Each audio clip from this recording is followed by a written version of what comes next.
immediately called, and the officers rescued the woman, who confirmed she had been kidnapped by her ex-boyfriend from her workplace in Midrand, where she was on night shift. A case of kidnapping was opened at the Florida SAPS, and the vehicle used in the commission of the crime was seized for further investigation. Israeli President Isaac Herzog has visited one of the locations attacked by Iranian missiles.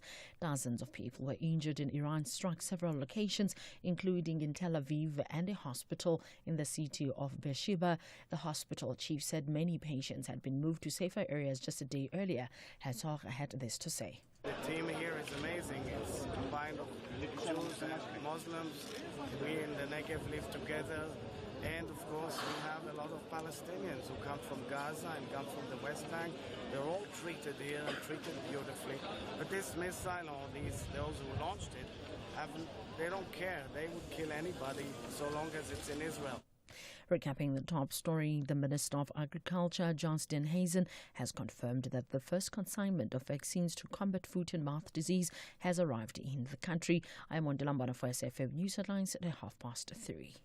In sports, the South Athletics South Africa welcomes forensic investigation. It's a bit eager for more success, and Maruma Gallants release 9 players. More details at 3:30. Specsavers Audiology, South Africa's largest audiology group, brings you the all-new Clarity Pro rechargeable hearing aids. Experience cutting-edge features at a price you can afford. For a limited time only, buy one Clarity Pro rechargeable hearing aid and get 50% off the second. You heard right, buy one and get 50% off the second. Visit specsavers.co.za to find your nearest store and ask for Clarity Pro today. Specsavers Audiology, test your hearing and join the conversation. T's and C's apply. If you think you cannot afford a lawyer, think again. Clientele Legal has made professional legal services affordable for you. Whether it's a civil, criminal, or labor-related matter, we have a nationwide panel of attorneys standing by to assist you. SMS SAFM to 32195. That's SAFM to 32195 and we'll call you back. Clientele General is a licensed non-life insurer and an authorized FSP. Standard rates and terms and conditions apply. It's a tough day for Mark. Tight deadlines and challenges everywhere. But Mark can rest easy, because when he bought his Hino 700 2845 truck tractor, he received a complimentary service plan covering up to 210,000 kilometers for short haul and up to 280,000 kilometers for long haul. Nice one, Mark. Visit your dealer today to find out more about this limited time offer. Hino, all the way. T's and C's apply.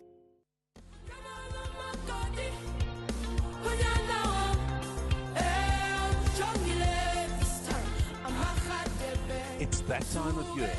The annual Drakensberg Boys Choir Music in the City is upon us. Classic choral works, African rhythms, and foot-stumping Afropop at the Joburg Theatre. 18 to 21 June. Book now on bbchoir.com. See you there.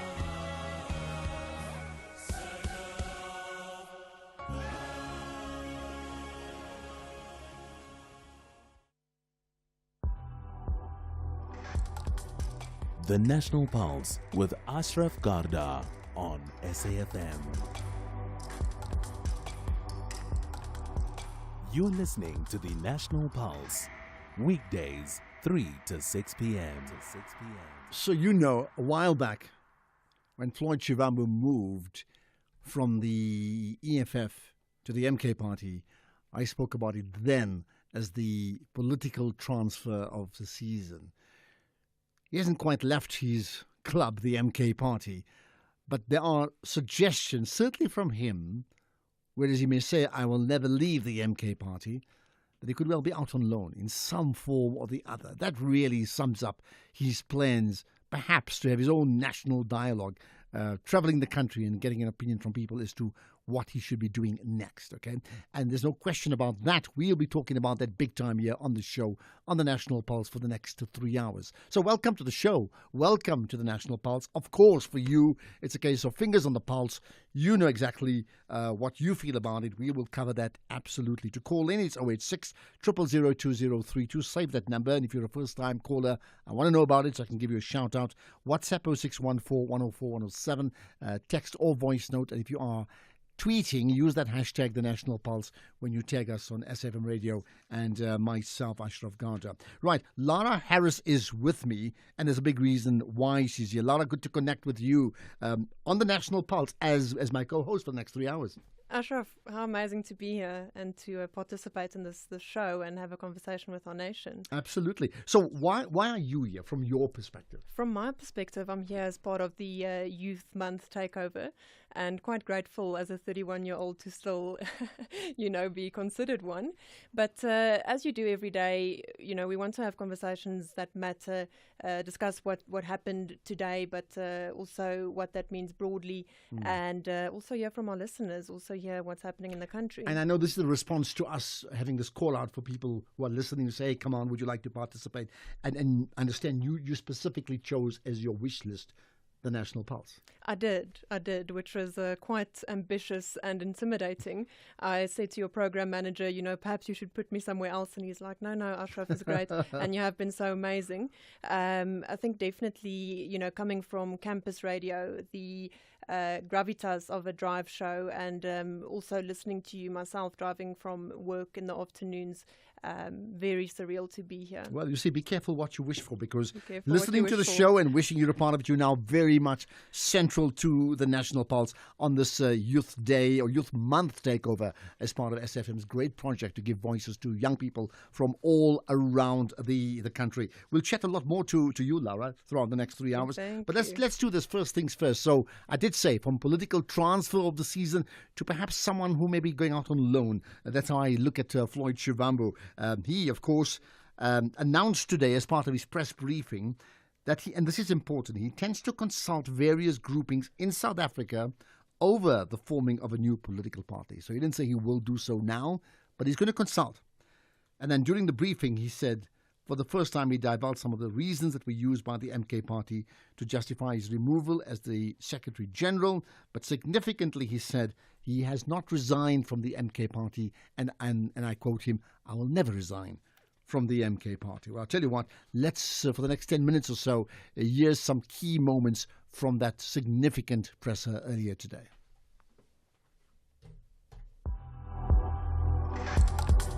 Ashraf Garda on the National Pulse.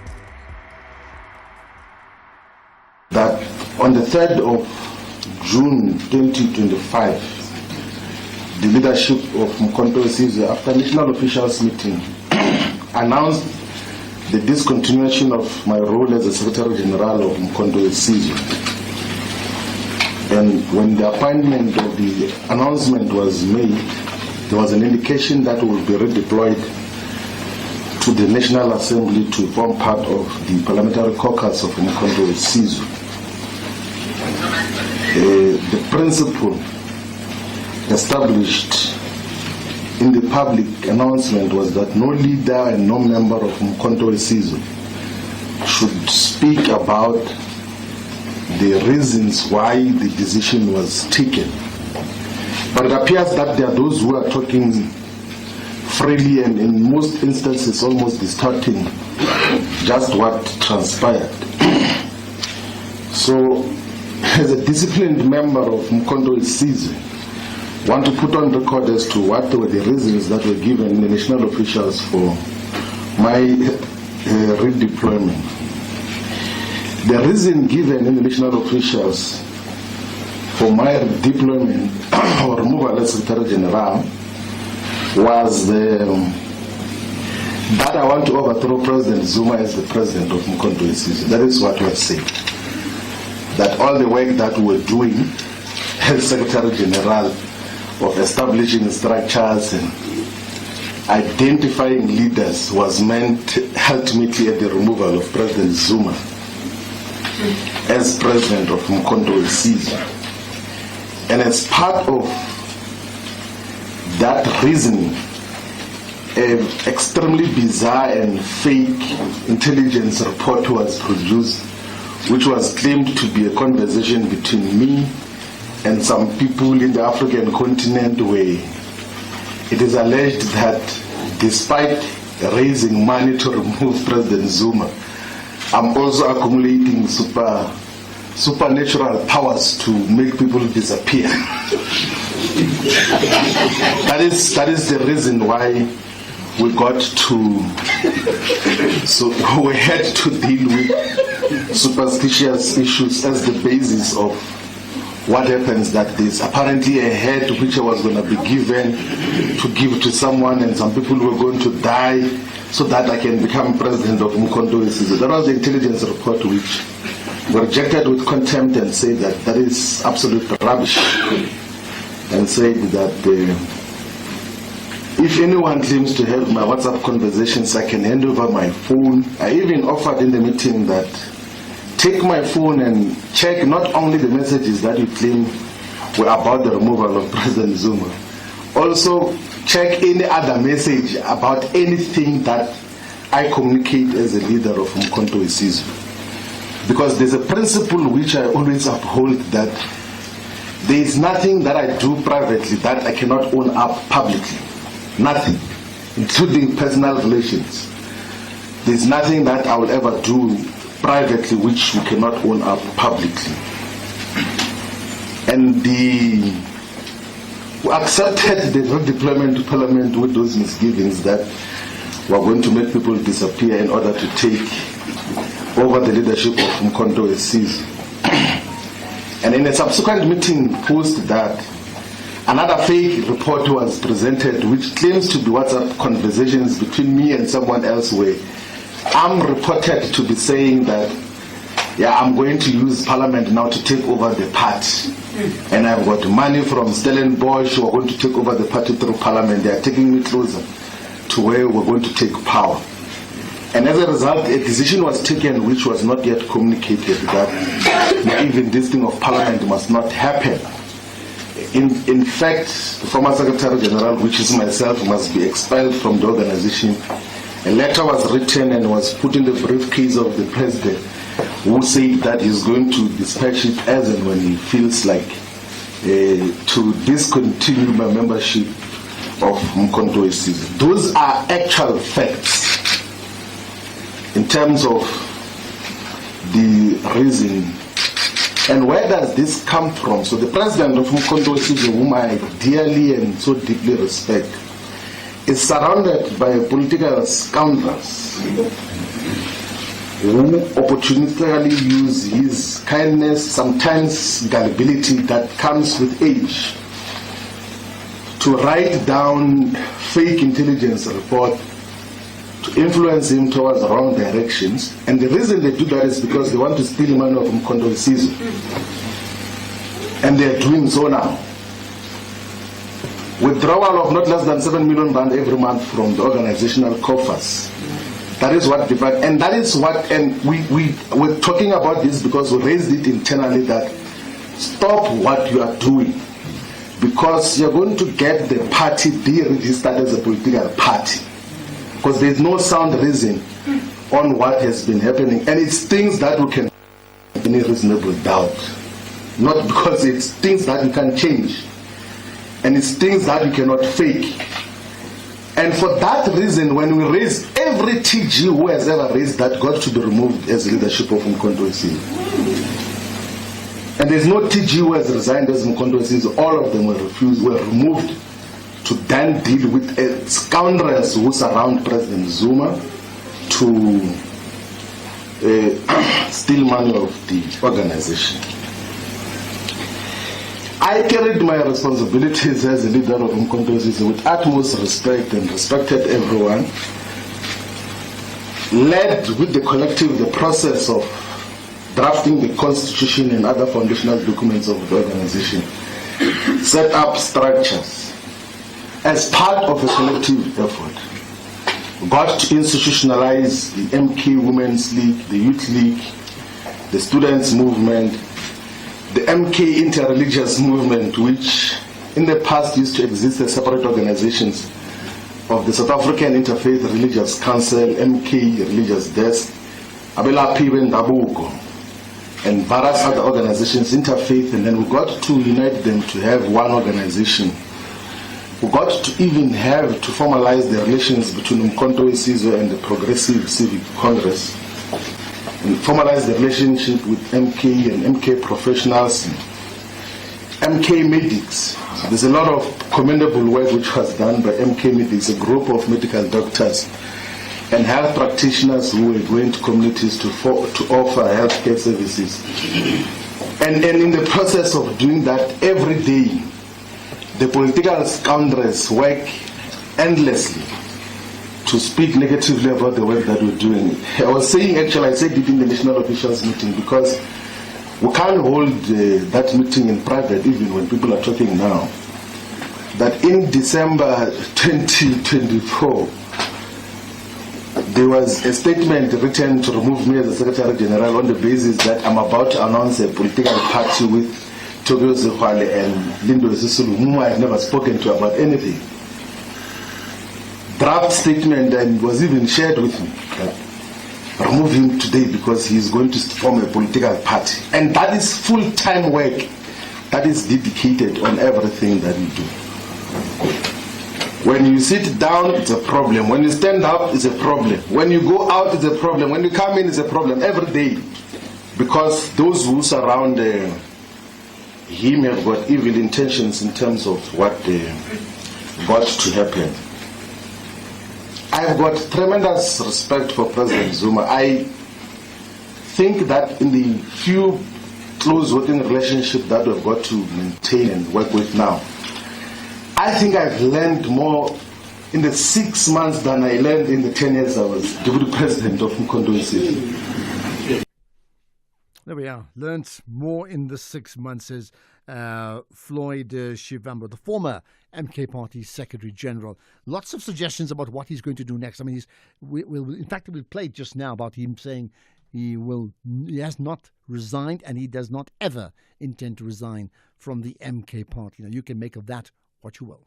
CFI, a global leader in online trading, is now in South Africa. Access 15,000 plus instruments, currencies, stocks, metals, crypto CFDs, indices, futures, and more on world-class platforms. Enjoy zero pip spreads, no commission fees, and 24/7 support for confident trading. Visit cfi.trade for a secure, transparent trading experience. Don't miss the National Pulse with Ashraf Garda, Tuesdays at 16:45. Proudly sponsored by CFI, CFI Financial, an authorized financial services provider. T's and C's apply.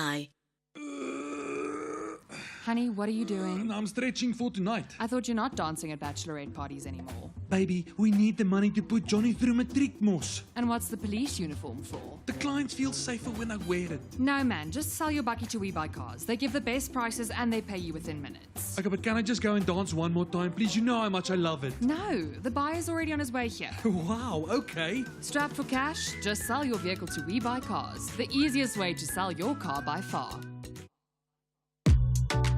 What if you open up more? Open up to learning and experiencing more of Mzansi and abroad? What if you open up culture and explore the extraordinary from music to drama and the latest fashion? What if you open up your wild side, discover a world of skyscraping cities and brown sugar beaches? What if you open up your kitchen and immerse yourself in cuisines from all corners of the world? What if you open up your voice with all eyes on you without being seen? What if you open up your morning to lekker conversations and world-class entertainment? What if you open up more?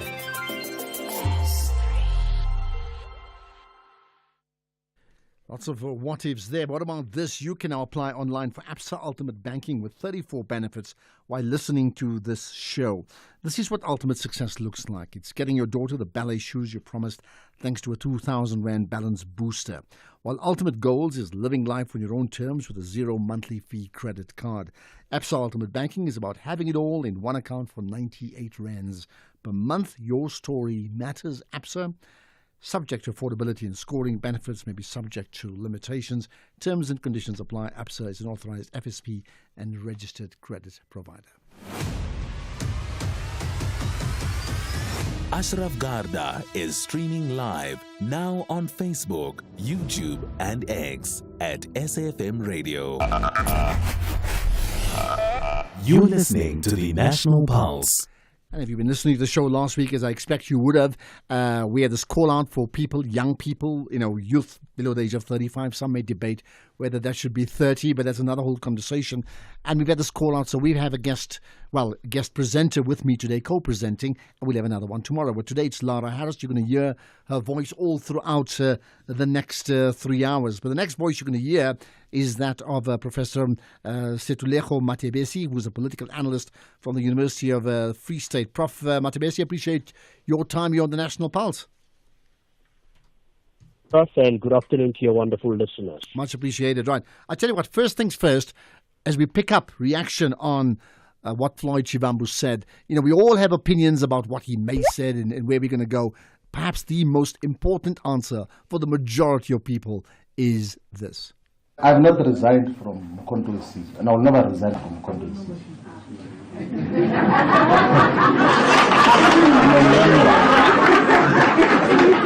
I'm a member of Mkhonto Sizwe. So the constitution of Mkhonto Sizwe says that members are not allowed to participate in activities and programs of political parties whose aims and objectives are opposed to the objectives of Mkhonto Sizwe. If Mkhonto Sizwe believes that going to listen to the people violates the constitution, it will tell me that listening to the people is a violation of the constitution.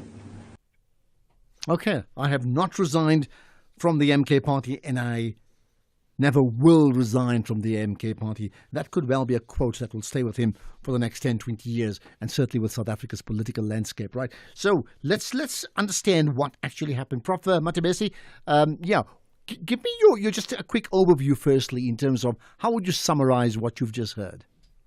No, for me, it's typical South African leaders where they say a lot what they intend to do, but they actually mean the opposite. When I learned about this press conference, I already made up my mind that perhaps Floyd wants to form his own party, but he doesn't want to come out and say, I have decided to leave MK party and form my own party.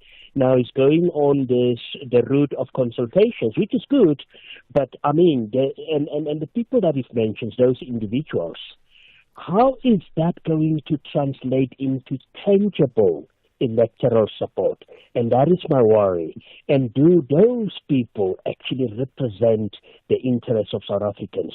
So for me, in short, Floyd has already made his decision, but I think he's taking leave out of the MK party leader, where you're part of a party and yet you align yourself with a completely different political route, isolated yourself from your current. Okay, so if party. you're saying that he says one thing and he means something else, right? Then tactically, has he got it right tactically? Because you're also saying many South African politicians do that, and I'm thinking about the grey area of the former president of South Africa, the former president of the African National Congress, and the incumbent president of the MK party. How much of this is following in his footsteps, Jacob Zuma? Jacob Zuma at one stage was a member of the African National Congress, from the MK party, and still claim that he's a member of the African National Congress. Here you've got a situation where Floyd comes out and say he will consult, and I don't know which political party will allow that. Because already for me, he's bringing MK party into disrepute. He's aligning himself. He's opening himself. So there's a possibility, based on the blessing that he may receive, to form another party while he's still a member of MK party. So that for me, it's a bit very confusing going forward. So I will not be surprised if MK party come out and perhaps says no. They will go once again the route of the disciplinary route. Let me bring in Lara Harris, who's co-presenting with me today. Lara, go for it. I wonder, as you said, there's a lot of confusion from the presser today. And if we look at his role in MK, and yes, he said he'll never resign, and he said he learned more from Zuma in 6 months than at the EFF in 10 years. But he has had some struggles in the MK party, or it would seem so. To what a degree do you think that could perhaps be because he's not from KZN, where MK is strongest, or his journey over the past 6 months and leading to the press conference? Your comments on that? No, I haven't read much into what Floyd has stated. We should understand, the broken. I mean, obviously, the relationship between Floyd and Juju is gone, and for me, that was actually an attack on the ANC and the EFF, and that is understandable. Why would you want to go back to a party where you believe that perhaps they are not serving your own interest, and perhaps that is my take on that particular one. But I will not read much into that. That was almost like a swipe at both Malema and the African National Congress. Yeah, of course. Let me end with this, right? I mean, interesting you say that. Now, of course, in politics, and it's fraught with dangers, you find yourself sometimes having many options and sometimes very few. What options seriously does Floyd Shivamu actually have, considering he's lost the position of Secretary General and the position of being a parliamentarian too? No, Floyd, it's quite a shrewd politician, but I think the kind of route that he has taken now, it's going to be very difficult because he can't now in 2 weeks' time come back and say he's already completed these so-called consultations.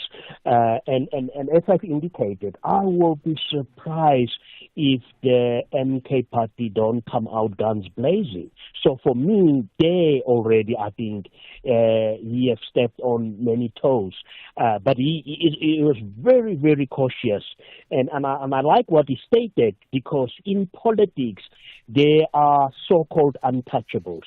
And our former president is one of them. You will not want to publicly now, Jacob Zuma as an enemy. And I think that's why he was very, very cautious in his pronouncement about Jacob Zuma, and even making statements that you will never leave the MK party. But for me, actually, he publicly resigned from the MK party in that presser that we had today. Okay, it may not be quite drafts, but it certainly is chess, as political games are all about the chessboard. Prof. Matei, much appreciate your time here on the National Pulse. Let's get to Ondela Imbana with the news headlines. Thank you, Ashraf. On the news headlines, Eastern Cape Police are investigating murder cases after 5 bodies were discovered on the R345 outside Pedi. The bodies were found burnt beyond recognition, and the vehicle they were apparently travelling in was severely damaged. Floyd Shivamu says he's not bothered about the possibility of his membership being terminated by the Umkhonto weSizwe Party following his announcement to hold a consultation process on whether to start a political party. And 3 employers operating in the champagne industry in France are set to go on trial accused of human trafficking and mistreating migrant workers. A full update follows at the top of the hour. SAFM. Guiding you through the rush hour traffic. Good afternoon. Starting off in Gauteng, the N3 northbound in Bedfordview, queuing on the link to the N12 east at Giluli's interchange. The N4 eastbound in Pretoria has a crash at the N1 highway. The M2 eastbound in central Johannesburg has delays towards Crown interchange, and the R59 northbound in Alberton, a crash reported near Swartkoppies Road exit.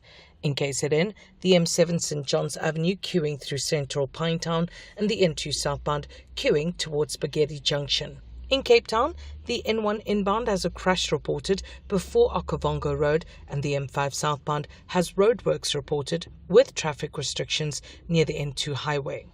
With your traffic update, I'm Irma G. This is SAFM Sports with Tuming Kapele. Right, let's get to sports. So we've had cricket for the last 3 days, and we've now got an investigation that tops it. Yeah, a very good afternoon to you, Ashraf, and our listeners. Well, Athletics South Africa President James Moloi has welcomed a forensic investigation that has been launched by Sports Minister Gayton McKenzie into allegations of irregular credit card use. Now, this comes after concerns were raised in Parliament about spending between December and January 2023 with transactions at taverns and restaurants, amongst other things, despite the Federation being closed for the festive season. But Moloi says that he has nothing to hide and insists that the funds were used in line with the ASA policy to entertain clients. In football, Marumo Gallants have released 9 players. This is ahead of the new Betway Premiership season. The players include the likes of Gabadinho Mhango, Dino Ndlovu and Daniel Akbay, and they are leaving the club as their contracts have come to an end. Elsewhere, Manchester City coach Pep Guardiola says that he will find the balance between integrating the club's new signings and trying to defend their FIFA Club World Cup title in the USA. Guardiola handed debuts to attacker Ryan Cherki and midfielder Tijani Reinders in their Group F opener win over Wydad Athletic Club. And there has been criticism that some of the European clubs are actually using the tournament as a pre-season tournament rather than taking it seriously. It's like it's like a pre-season with an important competition for the economically and of course for the prestigious to play a World Cup and all around the world. So, but we have to do it. So mentally is prepare and every game play better. The target is, okay, this is our level today, have to do better next one. So this is what you have to think about it. So all the things we're going to see, to review, and that is where I have to make a step. Meanwhile, Inter Miami's Lionel Messi will be fit to face Porto at the Club World Cup today. This is despite showing signs of discomfort in training. A video actually emerged yesterday of Messi touching his left leg. This is during the session. However, the club has confirmed that he's ready to go. Then in rugby, Springboks Eben Etzebeth says that he's all set to give his all for the Springboks ahead of the upcoming international season. Etzebeth missed more than 4 months of action on top of Springbok resting periods, as the Sharks often had to do without him with an ankle injury and concussion problems throughout the season. Yeah, I've gotten this question a few times, and for me it's putting on the jersey one more time. I think that's the ultimate goal. That's my ultimate drive in rugby. I think the day the Bok jersey is not there anymore, I can't play for it. It will be a very sad day for me personally. So that motivates me to, when I'm injured, when I have setbacks, to come back thinking that I might have another opportunity to represent South Africa, play in full stadiums in South Africa. There's no feeling in the world, in our environment, which is rugby, better than that, to run out at a full Loftus or Cape Town Stadium or wherever in South Africa. That's the ultimate feeling, the ultimate drive, and it's amazing to go out there in front of 50,000 people. They're all cheering for the Boks. They're all wanting us to unite the country. It's don't need much more motivation. Righty, ending things off with cricket. England take on India, and India's side that is under new captain Shubman Gill tomorrow in the first test of the 5-match series. India are in a new era without heavyweights Virat Kohli and Rohit Sharma as they look to end their 18-year wait for a test series win in England. And Gill succeeded Rohit as captain. This is after the latter announced his retirement from test cricket last month. Who would have thought that this day would come when India plays tests without the likes of Kohli and Sharma? And I trust you did not go to today's Nelson Mandela Square gathering of the cricket team. Yeah? I didn't. I'm here. I can gather. Pity. I think you ought to have been there, but fine. All right. Just a quick one. You follow much sport yourself? I don't. Okay. I don't. Not too much. All right. But I love learning, though, so good to be ask to me one thing about the cricket team, and let's see what you pick up from there. Oh, goodness. Let's see. First of all, how would she ask me anything if she says she knows nothing about sports? But that's why you ask, because when you know nothing, you ask questions. If you know everything, you don't ask questions. Okay, maybe you deliver an analysis. Let me ask you, let me, for me and everyone else. in my position. What is the one thing we should know? So obviously, we know we've won. We know the spirits is up, all of that. But what is something we should know, either at a braai or in a conversation or in a radio studio? What is the one thing that you would put out there? With regards to the Proteas? Yes. That the Proteas captain is Temba Bavuma. Okay. That's one thing you should know. Okay, that I actually did know. That the Proteas are the Test World Championship champions. Yes. World Test champions. Yes. What else? You'd have to be very specific with regards That's to more than one. Let's leave it at that. I would think the one thing that we absolutely have to know is do you know this is South Africa, the cricket team's first ever major trophy anywhere. We've had I think about 8 semi-finals, 1 final. It's crazy. Always so close. That's the reason. That's the significance of it all, right? Okay, more sports with Tumi and others in an hour. CFI, a global leader in online trading, is now in South Africa. Access 15,000 plus instruments, currencies, stocks, metals, crypto CFDs, indices, futures, and more on world-class platforms. Enjoy zero pip spreads, no commission fees, and 24/7 support for confident trading. Visit cfi.trade for a secure, transparent trading experience. Don't miss the National Pulse with Ashraf Garda, Tuesdays at 16:45, proudly sponsored by CFI. CFI Financial, an authorized financial services provider. T's and C's apply. Honey, what are you doing? I'm stretching for tonight. I thought you're not dancing at bachelorette parties anymore. Baby, we need the money to put Johnny through matriek mos. And what's the police uniform for? The clients feel safer when I wear it. No, man, just sell your bakkie to We Buy Cars. They give the best prices and they pay you within minutes. Okay, but can I just go and dance one more time, please? You know how much I love it. No, the buyer's already on his way here. Wow, okay. Strapped for cash? Just sell your vehicle to We Buy Cars. The easiest way to sell your car by far. This Youth Month, SAFM celebrates the spirit, power, and potential of young South Africans. Join us as we dive into conversations that matter, from innovation to education and skills for the changing world, empowering youth for meaningful economic participation. Because at SAFM, we're not just talking, we're leading the conversations that move us. X at SAFM Radio and at Ashraf Garda.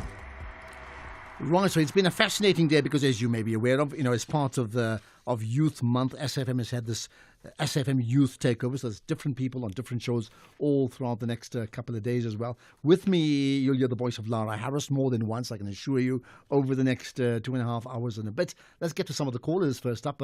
We go to the Western Cape. Les, hi, you're live on the National Pulse. Hi. Hi, Ashraf. Yeah, okay. Go for it. What's your point? To comment on Floyd Shivamu. Mm-hmm. Whatever Shivamu addressed in the media today, Shivamu already moved from the MK, and then the MK will never tolerate the statement that he said as he's going to consult the stakeholders for whatever reason. So the only thing here in South Africa, more especially when Shivamu talk about the cult, and here in South Africa, there's only 3 political parties that are liberation movement here in South Africa: ANC, DA, and the SACP. Those other political parties, they are owned by their own leaders who are party owners.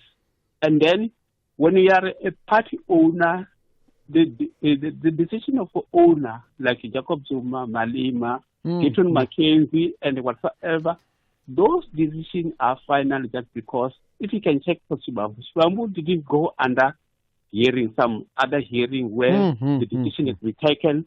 They didn't take it, something like that.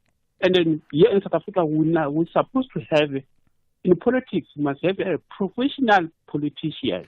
Well, I mean, I don't know what's a professional politician, Les, but let's leave it at that. I get what you're saying, but your point is interesting that many of the parties are effectively, well, you called it, they're owned by one person. Now, maybe not owned, but okay, I think we get your point, okay? Les in the Western Cape. Mike in Durban also wants to talk about Floyd. Go for it, Mike. Okay, thank you, Ashraf. No, I want to also make a comment that I think Floyd Shivamu made the right decision, given the fact that MKP is becoming a family business, We saw times back whereby Zuma treated fuck you, and there was no accountability taken, and there was no discipline process that we know of that was done to Zuma. So seemingly now, all other people are going to be getting victimized by these family member people because they can't get rid of them. So I think he made the right decision, he moved. But the only mistake he made is that he's still going to consult.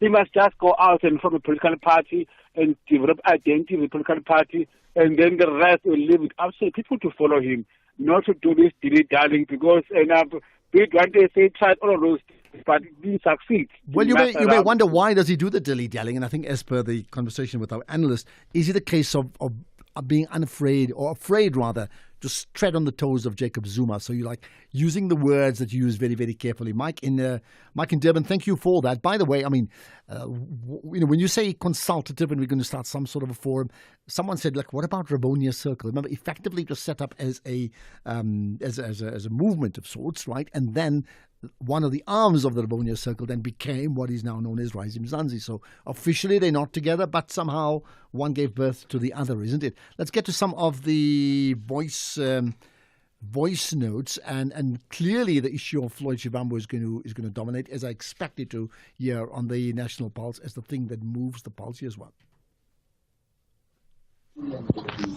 Good day, Ashraf and the listeners. Floyd Shivamu is playing the same card that Jacob Zuma plays, to say, I'll never leave the ANC. I'm not going anywhere. I will remain a member of the ANC.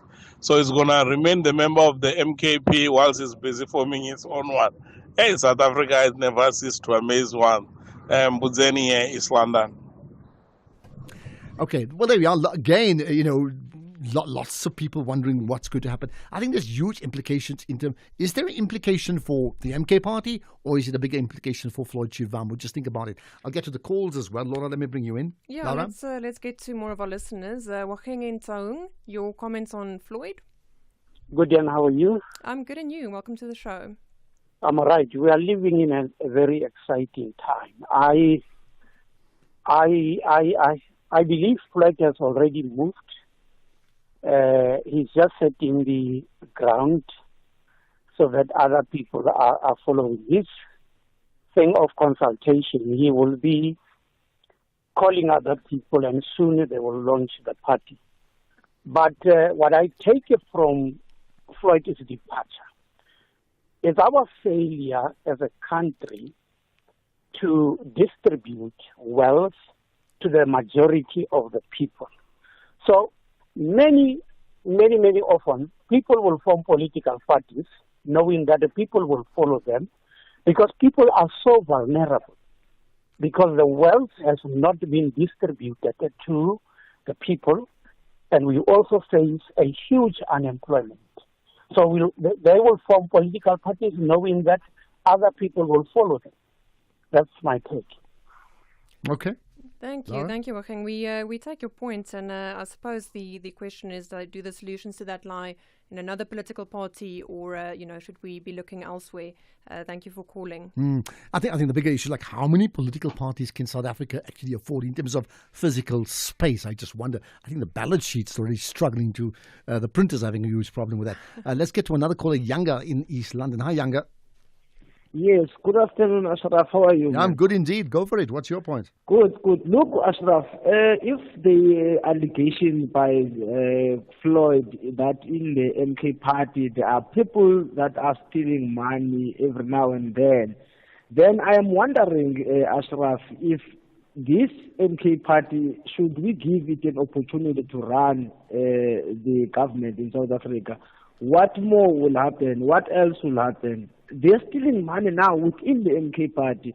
Say they are in government tomorrow. What will happen to the coffers of the government?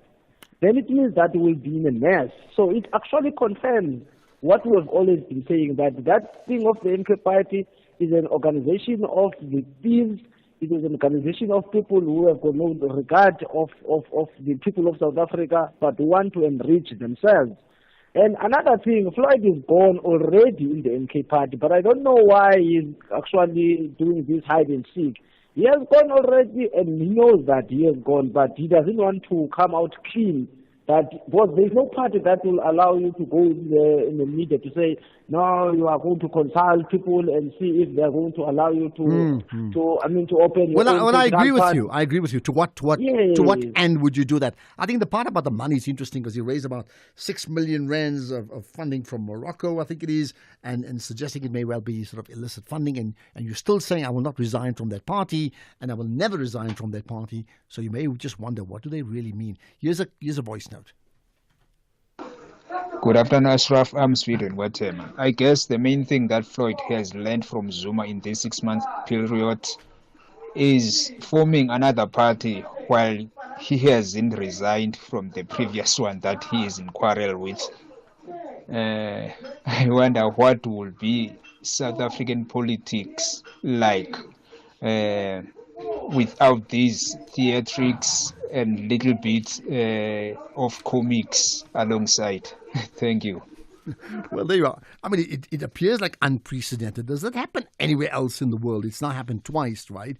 Where a person doesn't resign. But okay, with Zuma's, it's even more difficult. He's actually physically started another political party, isn't it? And we all knew that while not leaving his party that he belonged to, that actually wishes from within, where he rose to become the president of South Africa. Yeah, we're certainly living in times that certainly gets the fingers on the pulse 24/7. I have no doubt about that. Welcome to the National Pulse. CFI, a global leader in online trading, is now in South Africa. Access 15,000 plus instruments, currencies, stocks, metals, crypto CFDs, indices, futures, and more on world-class platforms. Enjoy zero pip spreads, no commission fees, and 24/7 support for confident trading. Visit cfi.trade for a secure, transparent trading experience. Don't miss the National Pulse with Ashraf Garda, Tuesdays at 16:45. Proudly sponsored by CFI, CFI Financial, an authorized financial services provider. T's and C's apply.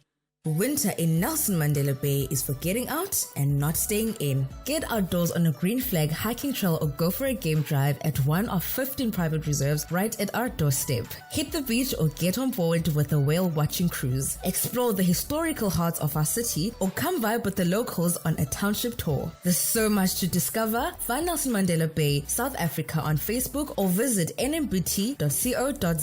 Nelson Mandela Bay, your winter and our summer destination. You're listening to the National Pulse. Right, we'll be chatting to Satish Anthony shortly. But in the meantime, more thoughts from you, because you're on the pulse. And naturally, it's you know what the number one topic is, isn't it? The thing about resigning, he exactly took this out of Zuma's book. So this is going to be interesting for me to watch. He's saying exactly what Zuma was saying when he left the ANC. So, he has learned from the best, I guess. I wonder what Zuma may be thinking right now. And we know where they've already put him in terms of his out of the SDSG position and Parliament. What is he thinking right now today after today's presser, right? Okay, let's move on to other things now. We'll get back to some of your comments in a few minutes' time, right? So with me is Satish Anthony, who's the Chief Analytics and Strategy Officer at MedScheme. Satish, appreciate your time here on the National Pulse.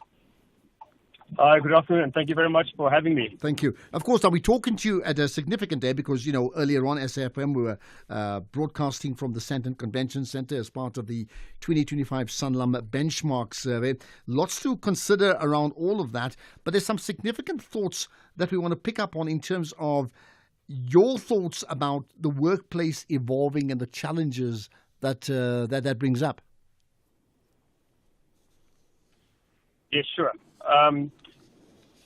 Sorry, I am driving. I struggled to pick up that question. Could you please repeat it? All right. Let me. What I was saying. We're talking about workspaces evolving. So perhaps let's just touch on the issue of healthcare in today's world, where there's this evolving workspace and it presents new challenges.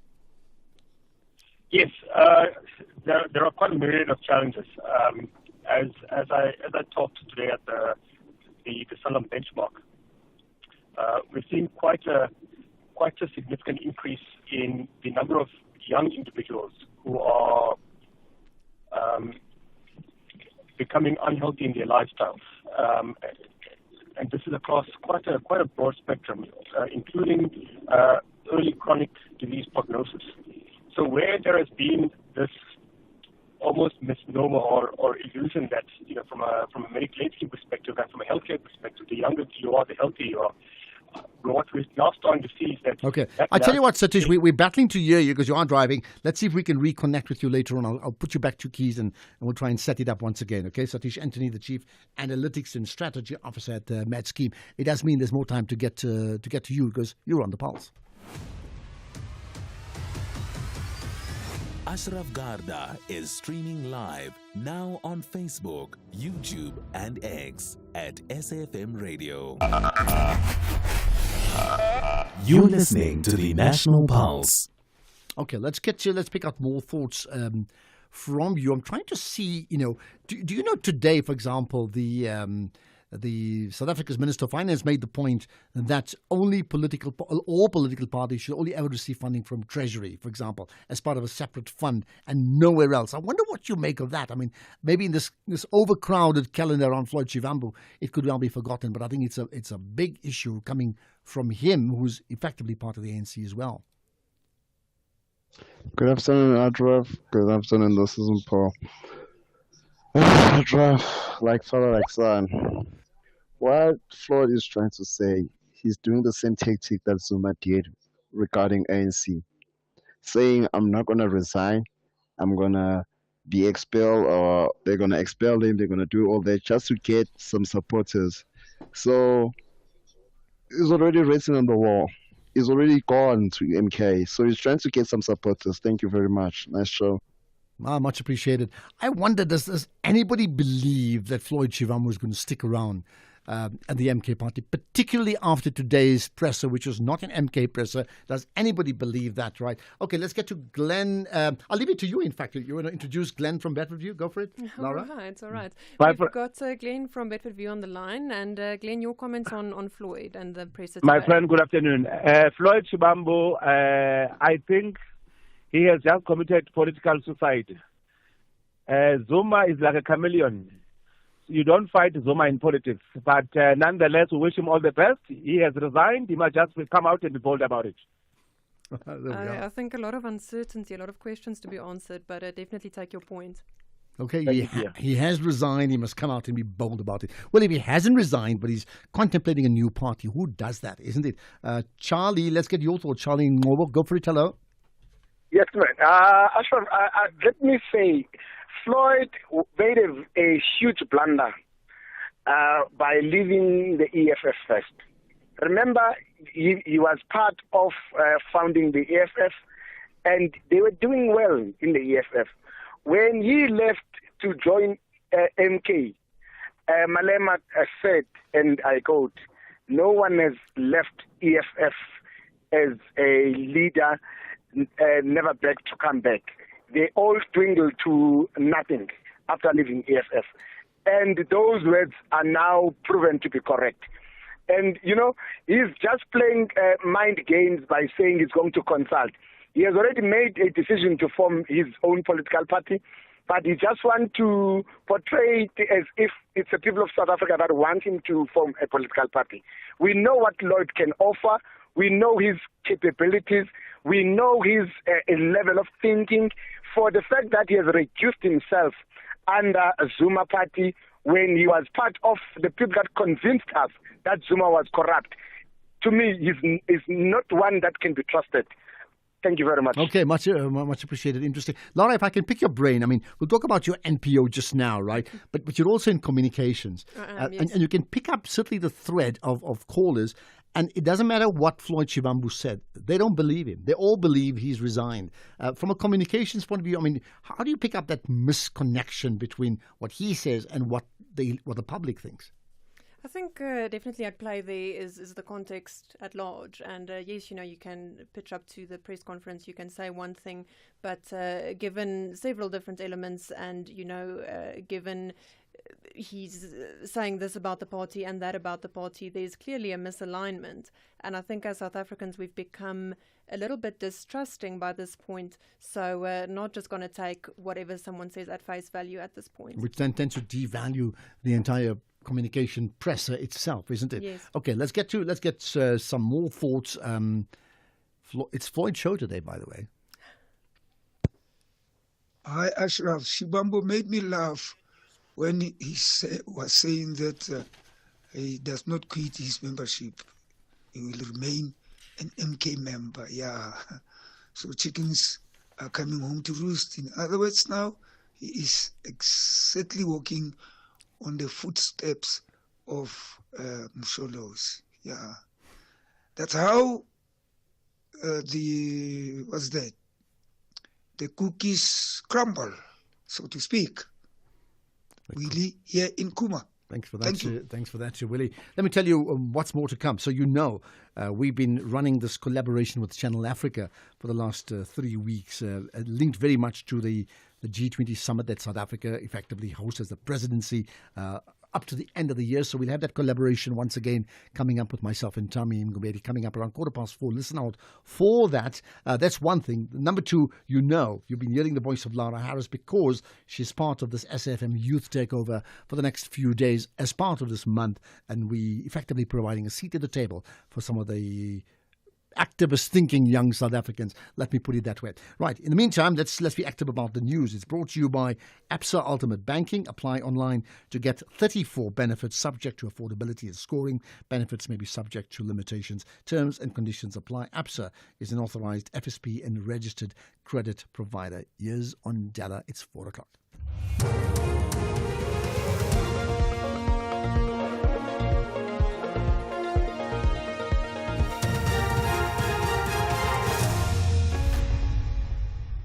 Thank you, Ashraf. On the news, top stories at 4, 5 burnt bodies discovered in the Eastern Cape, and first consignment of foot and mouth disease vaccine arrives in South Africa.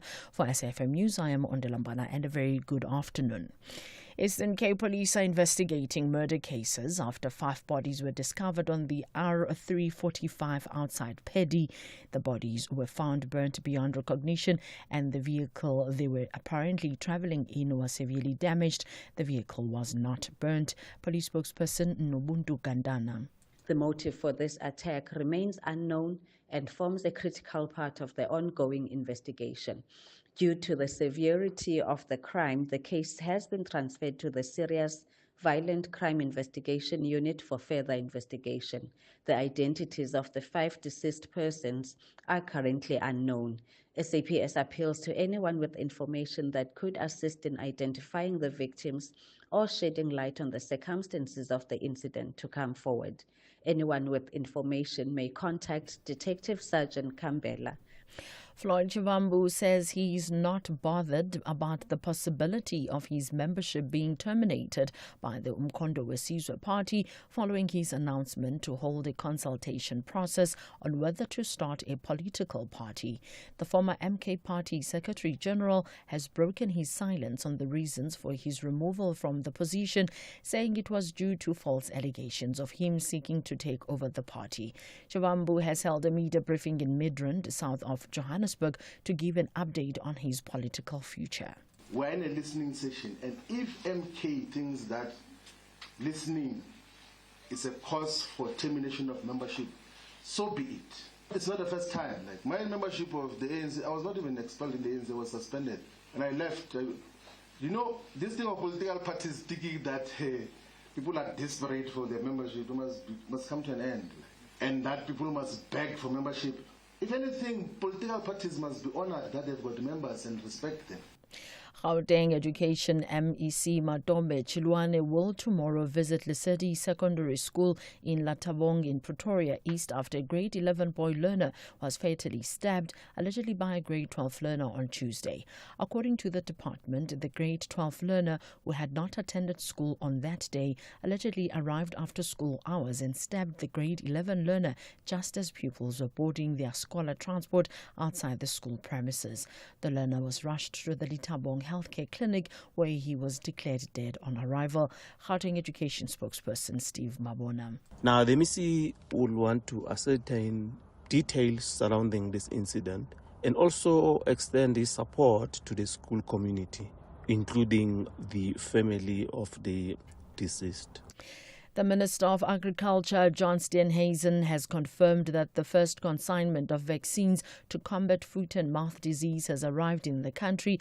An outbreak of the disease across large parts of South Africa has caused red meat price hikes for consumers and bans on exports. Steenhuisen says the department has purchased 900,000 doses from the Botswana Vaccine Institute. We've got a second batch on order with the Botswana Vaccine Institute, so those will come in as well. We're going to start in Gauteng and KwaZulu-Natal, particularly in the disease management area in KwaZulu-Natal, and of course at some of the feedlots in Gauteng, so that we can start ensuring that the food security and the price of food is not affected, and getting those feedlots and abattoirs back up as quickly as possible. 3 employers operating in the champagne industry in France are set to go on trial, accused of human trafficking and mistreating migrant workers. The BBC's Paul Moss has the details. Beneath champagne's image of popping corks and overflowing glasses, there have been repeated allegations that the people who help produce the drink are mistreated. When police were called to the village of Ney-le-Repont in northern France, prosecutors say they found about 50 grape harvesters from West Africa, all living in exposed accommodation with dirty toilets and bedding strewn on the floor. 2 men and a woman have been charged. A lawyer for the victims said their employers had total contempt for human dignity. Recapping the top story, Eastern Cape police are investigating murder cases after 5 bodies were discovered on the R345 outside Paddy. I am on Delambana for SAFM News Headlines at 4:30. In sports, the Sour Sundowns switch focus to Cincinnati as Group F leaders Mackenzie hail Cricket South Africa and the LA Lakers to sell majority ownership in a historic deal. More details at 4:30. And that news bulletin brought to you by Absa Ultimate Banking. Apply online to get 34 benefits subject to affordability and scoring. Benefits may be subject to limitations. Terms and conditions apply. Absa is an authorized FSP and registered credit provider. Ultimate Value is opening an account with 34 benefits while getting her a treat. Ultimate Success is getting her the ballet shoes that you promised. With a 2,000 Rand balance booster, Ultimate Goals is living life on your own terms with a credit card with 0 monthly fees. Absa Ultimate Banking is about having it all in one account for 98 Rand per month. Apply online now. Your story matters. Absa, subject to affordability and scoring. T's and C's apply. Absa is an authorized FSP and a registered credit provider. SAFM, guiding you through the rush hour traffic. Good afternoon. Starting off in Gauteng, the N1 southbound in Centurion has a stationary truck near Old Johannesburg Road, and the N1 southbound in Midrand slow moving towards Buccleuch Interchange. In KZN, the N2 southbound has a stationary truck after Umgeni Road, and the N2 northbound in Amanzimtoti slow moving towards Moskolnik Drive. In Cape Town, the N2 Nelson Mandela Boulevard outbound queuing towards Hospital Bend, Lisbeck Parkway outbound in Observatory, slow moving towards the N2 Highway, and Albert Road outbound, slow moving through Woodstock. With your traffic update, I'm Irma G. Every murder has a moment when it could have been stopped. Countdown to Murder takes you inside the chilling timeline from ordinary days to unthinkable crimes. Real stories, real people, and the final hours before everything fell apart. Countdown to Murder. Every second tells a story. Thursdays at 9 p.m. only on S3. Open up.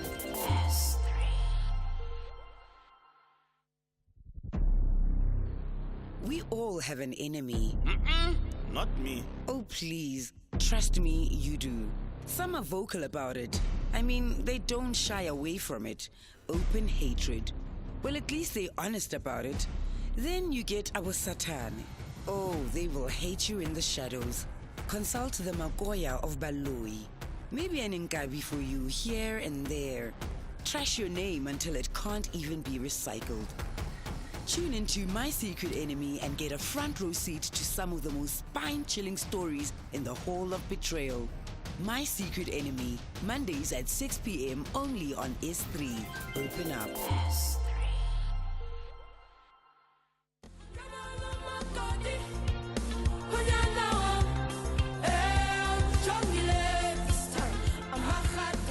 It's that time of year. The annual Drakensberg Boys Choir Music in the City is upon us.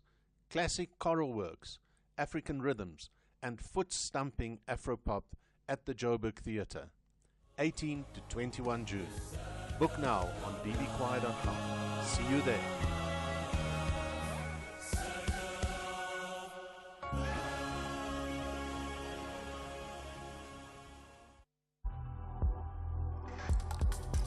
The National Pulse with Ashraf Garda on SAFM.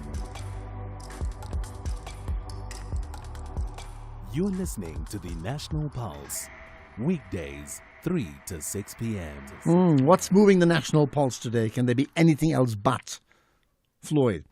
I picked up an email and it says, "Dear SFM team, I recently heard your call inviting South Africans aged 18 to 35 to reach out this youth month to co-present or appear on your shows, and I'd love to put my name forward. I believe the National Pulse with Ashraf Garda would be the perfect platform for a conversation that urgently needs more airtime. How can we bring about real lasting change in South Africa's education system?" That email opened the door for you on the show, Lara Harris, and that's why you were here. How's it going so far, 1 hour into the show? Oh, absolutely love it. How do I come back again? Just send another email. I'm here to stay. Well, you've seen examples of Floyd Shivamu. There's always ways, you can be going home, but actually I'm still part of the SAFM National Pulse team, and that's something along that line. I'm going to talk to you about what you really do later on in the show, right? But there's important developments that we need to pick up for now.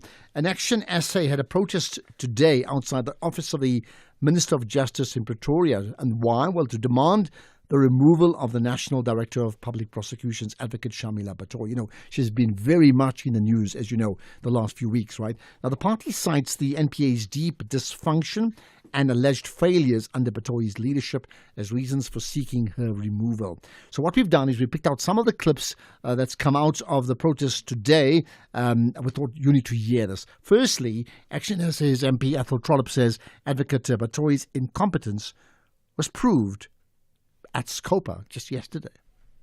The NPP's disconnect was so apparent in the Chirota extradition case. A journalist asked her, what is happening with the Chirota extradition from the United States? The lady that's involved in the Ace Makashule scam. She said, I don't know. Ask the provincial director of public prosecutions in the Free State. Shamila Batoy appeared bemused when the pastor Omotoso, after 8 years, was released. His case was struck off the roll because the prosecutors botched the case. The first prosecutors were kicked off by the NPA, and you know what happened? They were reassigned to go and prosecute the Fort Hare corruption scam, where supply chain management has been taken over by a university mafia, and people have been assassinated. So they take a prosecutor off of one case, and they take them to a more important case. And you may be aware that Advocate Shamila Batoy has been complaining about the appointment of prosecutors as one of the factors that's effectively undermined her department's ability to do their job, right? Well, Action SA's Athol Trollip, not impressed. The NPA and the Shamila Batoy are always saying, no, we're reviewing it. We're reviewing their performance, but we never see any remedial action. Nobody is held to account. No prosecutors have been prosecuted. That's where we need to go. If the prosecutors are being bought, they need to be prosecuted, but nobody gets prosecuted. We hear about inappropriate appointments of prosecutors. Appoint on ban. Appoint on who ye?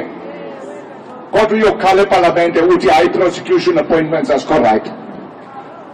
Imagine having people like Menzi Simelani and Nom Jobo Jiba sitting on a panel to appoint asset forfeit unit members that don't forfeit assets. Party eyes for many 9 billion assets, as bonus are billions. The NDPP, is she aloof? Is she disengaged, disconnected, or deliberate, or is she captive? That's why we say we want those questions answered. We want to suspend it, and we want a deep dive investigation into the NPA. We don't want them to fire her now. because she'll go to court and she'll contest being fired for the next 6 months until she retires, and then, we don't want to have her fired now. But there's more. The Tshwane Mayor, Dr. Nasipi Moya, then effectively spoke about the justice system and highlighted the issue of how it's failed to hold corrupt individuals accountable. Now, we have seen how the justice system has failed the people of Tshwane. That we had a case last year of an employee of the city that was arrested stealing a transformer. That is part of a syndicate that could afford hiring a truck for R500,000 for 3 hours. We took that person to the custody. If you ask me now, I don't know what happened to that case. A few weeks ago, I was called on a Sunday because there was another employee of the city that was caught red-handed. Okay, so that gives you a good insight in terms of what they're thinking right now.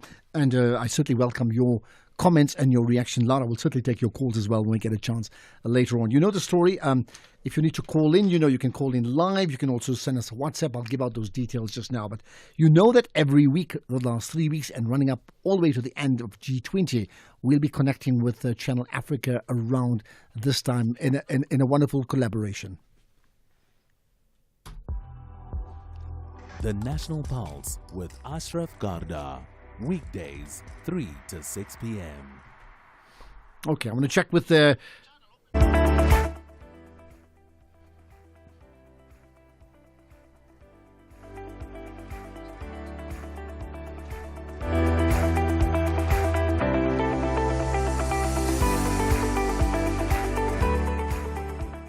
G20 in Africa, exclusive to Channel Africa. Well, there we are. Once again, Channel Africa, SFM, this wonderful collaboration. Tommy, another day, another week. Wonderful to connect with you live on SAFM, live on Channel Africa. Oh, it certainly is an absolute pleasure. And what an opportunity, Ashraf, to be able to delve into the specifics of the G20 and really dissect them. It is indeed a very big year for South Africa, a big year for the African continent. No question about that. So let's pick up on this, right? The African Development Bank says over 640 million in the continent, people that is, have no access to energy. And that's a crazy number. And that the electricity access rate for African countries is just over 40%. So 4 out of 10 on the continent have access to electricity. And that is the lowest in the world. Now, the bank says access to energy is crucial for reducing the cost of doing business and for unlocking economic potential, that is, as well as creating jobs. And I'm sure you have much to say about that too, Tommy. No, certainly. I mean, just a couple of days ago, we were talking about the World Bank Board reversing its decision on banning nuclear developments. And they now want to reinstate these and allowing these to be reinstated because they say they're going to really help the African continent develop its energy infrastructure. But that also a very controversial debate. But back to the topic of the day, we are going to be talking in just a moment with the director of the African Energy Leadership Center at the University of the Witwatersrand, Professor David Paho. A very good afternoon to you, Prof. Thank you very much for your time. Now, you, Prof, have observed that the South African region seems to have regressed when it comes to the power supply, as it used to have one of the most developed power pools in Africa in the 1990s. Professor Powell is with us this afternoon to unpack how the G20 economies can assist the regions on the African continent to share electricity through power pools. Prof, good to have you with us. Perhaps let's start with the basics here. Perhaps let's start with the ABCs. When we talk about power pools, what exactly are we making reference to? Welcome. Thank you so much, and good afternoon also to your listeners. A regional energy power pool is basically where countries in a region share electricity via interconnected grids. So one country probably produce more electricity than the next, so they share their electricity. And in this climate where we're also looking at energy transition at renewable energy, there will be some countries with more renewable energy than others. So in an interconnected grid system. Countries can actually share electricity depending on where the shortage is. The Southern Africa power pool is probably the most advanced on the African continent. We have about 5, but all of them are at different stages of development. And my apologies, Prof. I just want to pick up on the back of that. You mentioned, Professor, that Southern Africa has one of the most developed. That's probably because 1995, the SADC one started for the Southern African power pool. But why are power pools no longer the main drivers of electricity transmission on the continent anymore? What changed? Nothing has changed. It's just that, the power pools are set up, but there are some structural challenges, especially on the African continent. I think Ashraf talked about the lack of access by well over 600 million people on the African continent. The lack of infrastructure for generation, transmission, and distribution, especially in rural areas, and also lack of investments, especially in the global south. So you find that investment is focused more on the global north in terms of infrastructure and other developments. I think that has been a challenge. The other challenge is that we have not kept pace in terms of technology and also capacity and skills development to ensure that these power pools actually serve the needs of the continent. I mean, if I can come in, I certainly think about, when you say power pools, I think of these car pools or lift club pooling, and that sort of gets a good understanding of how people just share, right? But in this case here, considering that power pools will be, cross-territorial, your thoughts, therefore, in terms of, on this continent, which power pools can be rehabilitated, either rehabilitated or effectively already under construction? And perhaps if you can share with us just how do you expect from a South African 2025 presidency of the G20, they can use their leverage to push that so it can manifest in a most effective way?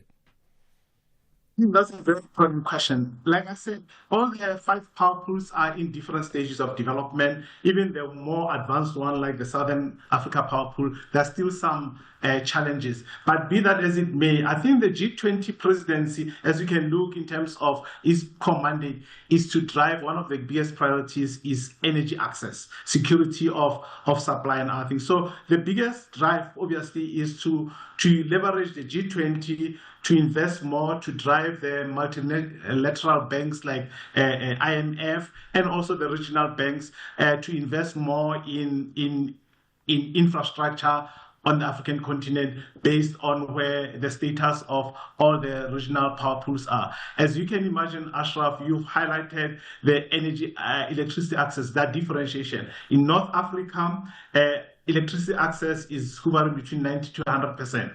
But when you go to sub-Saharan Africa, it's much lower. So there's a need for us to have a more concerted effort driven by the G20, and the South African presidency will probably build on what has been achieved with the other presidencies to ensure that we prioritize electricity, low carbon electricity access across the country. Across the continent. One of the key issues that we can focus on is that regionally, Africa has abundance of renewable energy sources.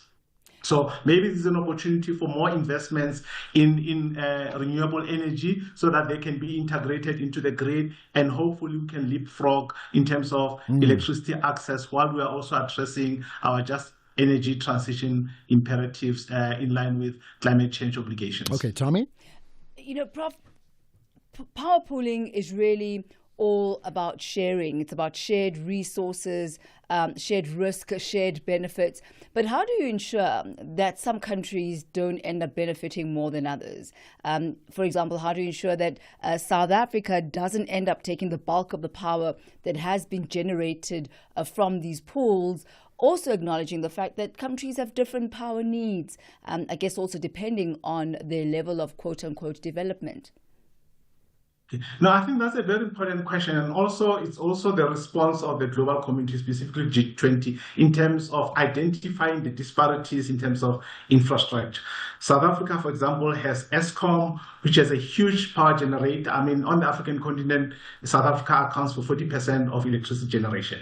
So it's in a much better position than our neighboring countries. So hence the G20, specifically in terms of the investments, the whole idea of making sure that the financial models for infrastructure are such that they enhances infrastructure development, so that they lower the cost of capital for energy infrastructure across the African continent and obviously the whole rest of the global south. But even more importantly, as I said, the multilateral banks and the development finance institutions across the continent really focus and optimize on the resources which are needed to ensure that our infrastructure, the electricity grid, is up to scratch across the whole continent, so that we don't have disparities, because there's always going to be a challenge.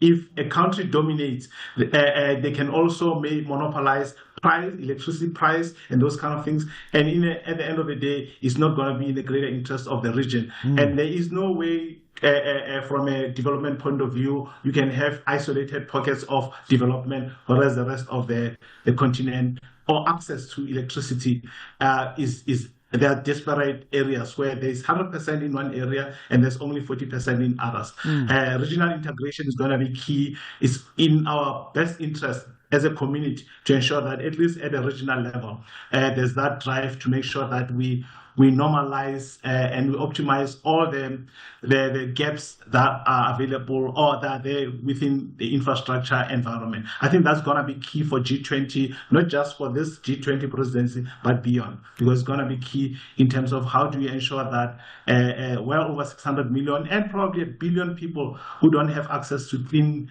cooking resources are catered for to drive their enhance their standards of living and industrial competitiveness. Okay, let's conclude this conversation, Prof. Paho, with this, right? I mean, I think people listening are saying, okay, there's clearly benefits for the power pooling, but perhaps they would also want to know what would be the negative. So maybe if you can just assist us to wrap up with what are the actual benefits across the board, economic, environmental, infrastructure of power pooling, but are there negatives as well? There are negatives. Obviously, look, regional power pools will enhance shared resources in terms, especially with if you have limited resources. But I think, as has been highlighted, there are also negatives where there could be a monopoly on electricity access or price, or if there are some challenges in neighboring countries with access electricity could probably manipulate pricing of electricity cross-border. And also the other challenge also is you need to have regional policy and framework harmonization, so that the prices that are charged across a particular region are similar, so that there's no advantage by one country over the other. And what is the other biggest challenge is that for countries like South Africa, where the traditional form of electricity is fossil fuel, which basically is available 24 hours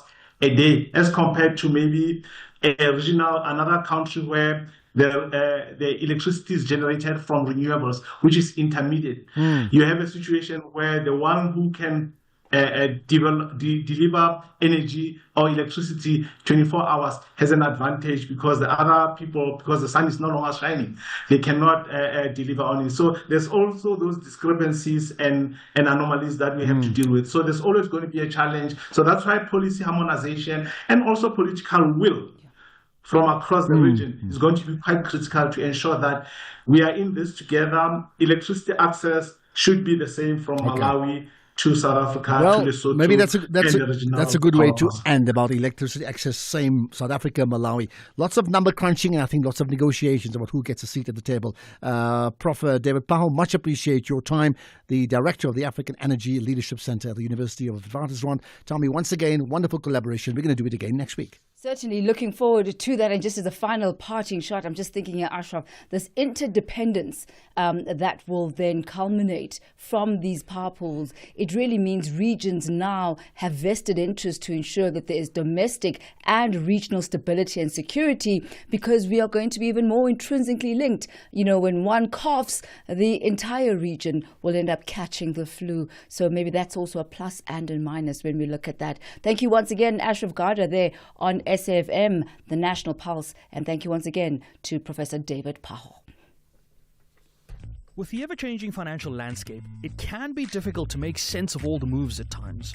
Join me, Jimmy Moyaha, on the SAFM Market Update with MoneyWeb, Mondays to Thursdays, 6 to 7 p.m, as we break down the key market trends, top financial stories, and smart investment insights, all in one place.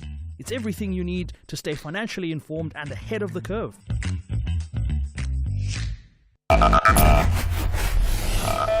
You're listening to the National Pulse. Have you been listening to it, Lara?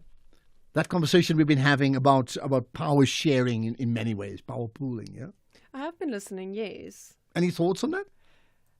I think I would say it's an exciting prospect and to some degree has been proven.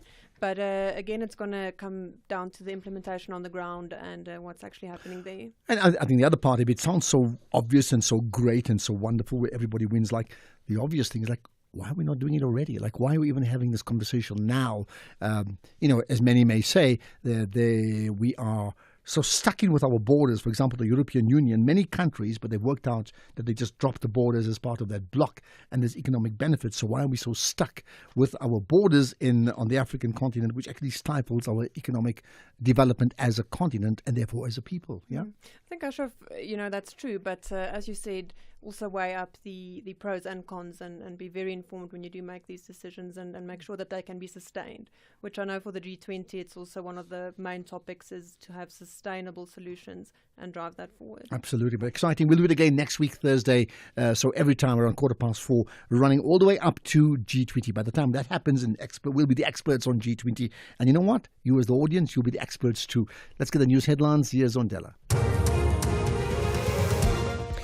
Thank you, Ashraf. On the news headlines, Eastern Cape police are investigating murder cases after 5 bodies were discovered on the R345 outside Paddy. The bodies were found burnt beyond recognition and the vehicle they were apparently travelling in was severely damaged. The case against 2 men facing 2 counts of murder has been postponed by the Rustenburg Magistrates Court to the 2nd of next month for bail application. And Israel has suggested it may try to assassinate Iran's supreme leader Ayatollah Ali Khamenei after killing many of its military commanders. A full update follows at the top of the hour with Kulufelo Defu. SAFM, guiding you through the rush hour traffic. Good afternoon. Starting off in Gauteng, the N1 southbound in Fourways has a crash at Winnie Mandela Drive. The R24 westbound in Edenvale queuing towards the N12 highway merge, and Eskom Pahleli Drive northbound in Pretoria has delays towards Mabopane Highway. In KZN, the N2 northbound in Amanzimtoti has a crash near Adams Road. The N2 northbound has a crash after Spaghetti Junction, and South Coast Road has truck congestion reported at Bayard Road, so expect delays. In Cape Town, the N1 outbound has a crash at the R300 interchange, Main Road northbound in Lakeside, slow moving towards Steenberg Road, and Viking Way eastbound in Epping, slow moving towards the N7 Checks Hartwell Drive. With your traffic update, I'm Irma G. This is SAFM Sports with Tuming Kapele. So to me, Mamelodi Sundowns, that team we spoke about, is this brand that's growing around the continent and the world. They're in action again at that World FIFA World Club Cup, something along that line. I'm getting used to it. World Cup. Yeah, there we are. Well, Mamelodi Sundowns now are shifting their focus to Cincinnati, and Sundowns midfielder Marcelo Allende believes that they now have a strong chance of progressing past the group stages following the FIFA Club World Cup winner and the opener winner, and the Brazilians are log leaders going into the second round of matches. This is after Borussia Dortmund, a side that next face in Cincinnati, and Fluminense played to a goalless draw in the other fixture a few hours before Downs took on Ulsan in Orlando, Florida. That's incredible. But don't mean nothing. We need play to win more. We need win or draw the next 2 games. Then Al Ahly head coach Jose Rivero has rated Palmeiras as one of the best teams at the tournament, with Ali on top of Group A, as all sides sit on 1 point after goalless draws with the Inter Miami and Palmeiras from FC Porto, and Egyptian Giants could seal a place in the knockout stages should they beat the Brazilian Giants. A win for Al Ahly would put them in a strong position to qualify for the round of 16, and Rivero is aware of the task that lies ahead. Elsewhere, Real Madrid forward Kylian Mbappe is in hospital with an infection in the gut, which can cause vomiting and diarrhea. The 26-year-old missed training on Tuesday with a fever and was left out of the team for yesterday's 1-1 draw against the Saudi Arabian side. In cricket, Sports Minister Gayton McKenzie has praised Cricket South Africa's leadership for turning the ship around. This is following a turbulent few years that saw them go through financial difficulties and transformation shortcomings, among many problems. He says that they came up with a strategy and they believed in it. To Cricket SA, you guys have taken a lot of bullets, a lot of stones thrown your side. You kept on keeping on. And on behalf of the government of national unity, I want to start with you, the board, the management, the exec, the CEO, everyone. Thank you for believing in your strategy. I remember when Enoch was telling me, Minister, we're going to win this thing. He was telling me 5 times like I don't believe him. The 5th time I'm like, it's all right. I want to then move and just thank the coach, Shuks, Mr. Conrad. I say this, we have the best cricket coach in the whole world. Well, then moving on to basketball, the majority stake of Los Angeles Lakers basketball franchise is being sold in what will mark the most expensive sale of a U.S. sports team in history. The Bass family has owned the team since 1979 and now have made a deal with Chelsea co-owner Mark Walter. Now, the sale is reportedly worth around an estimated $10 billion, though it could increase once it's finalized. And Walter also has a controlling stake in the Los Angeles Dodgers, the professional U.S. baseball team that won the World Series last year. On that note, is a wrap from my side for now. I'll have more in the next hour. And just before I let you go, so Sundowns, having picked up one win, they've got 2 more difficult matches to come, right? Yeah. Borussia Dortmund and Fluminense. Yeah, they're very confident they can win. They can qualify for the next round. I think that first game gave them enough confidence. But the next game is absolutely key. Absolutely. Against Borussia Dortmund, it's not going to be easy. The sky is the limit. If you think you cannot afford a lawyer, think again. Clientele Legal has made professional legal services affordable for you. Whether it's a civil, criminal, or labor-related matter, we have a nationwide panel of attorneys standing by to assist you. SMS SAFM to 32195. That's SAFM to 32195 and we'll call you back. Clientele General is a licensed non-life insurer and an authorized FSP. Standard rates and terms and conditions apply.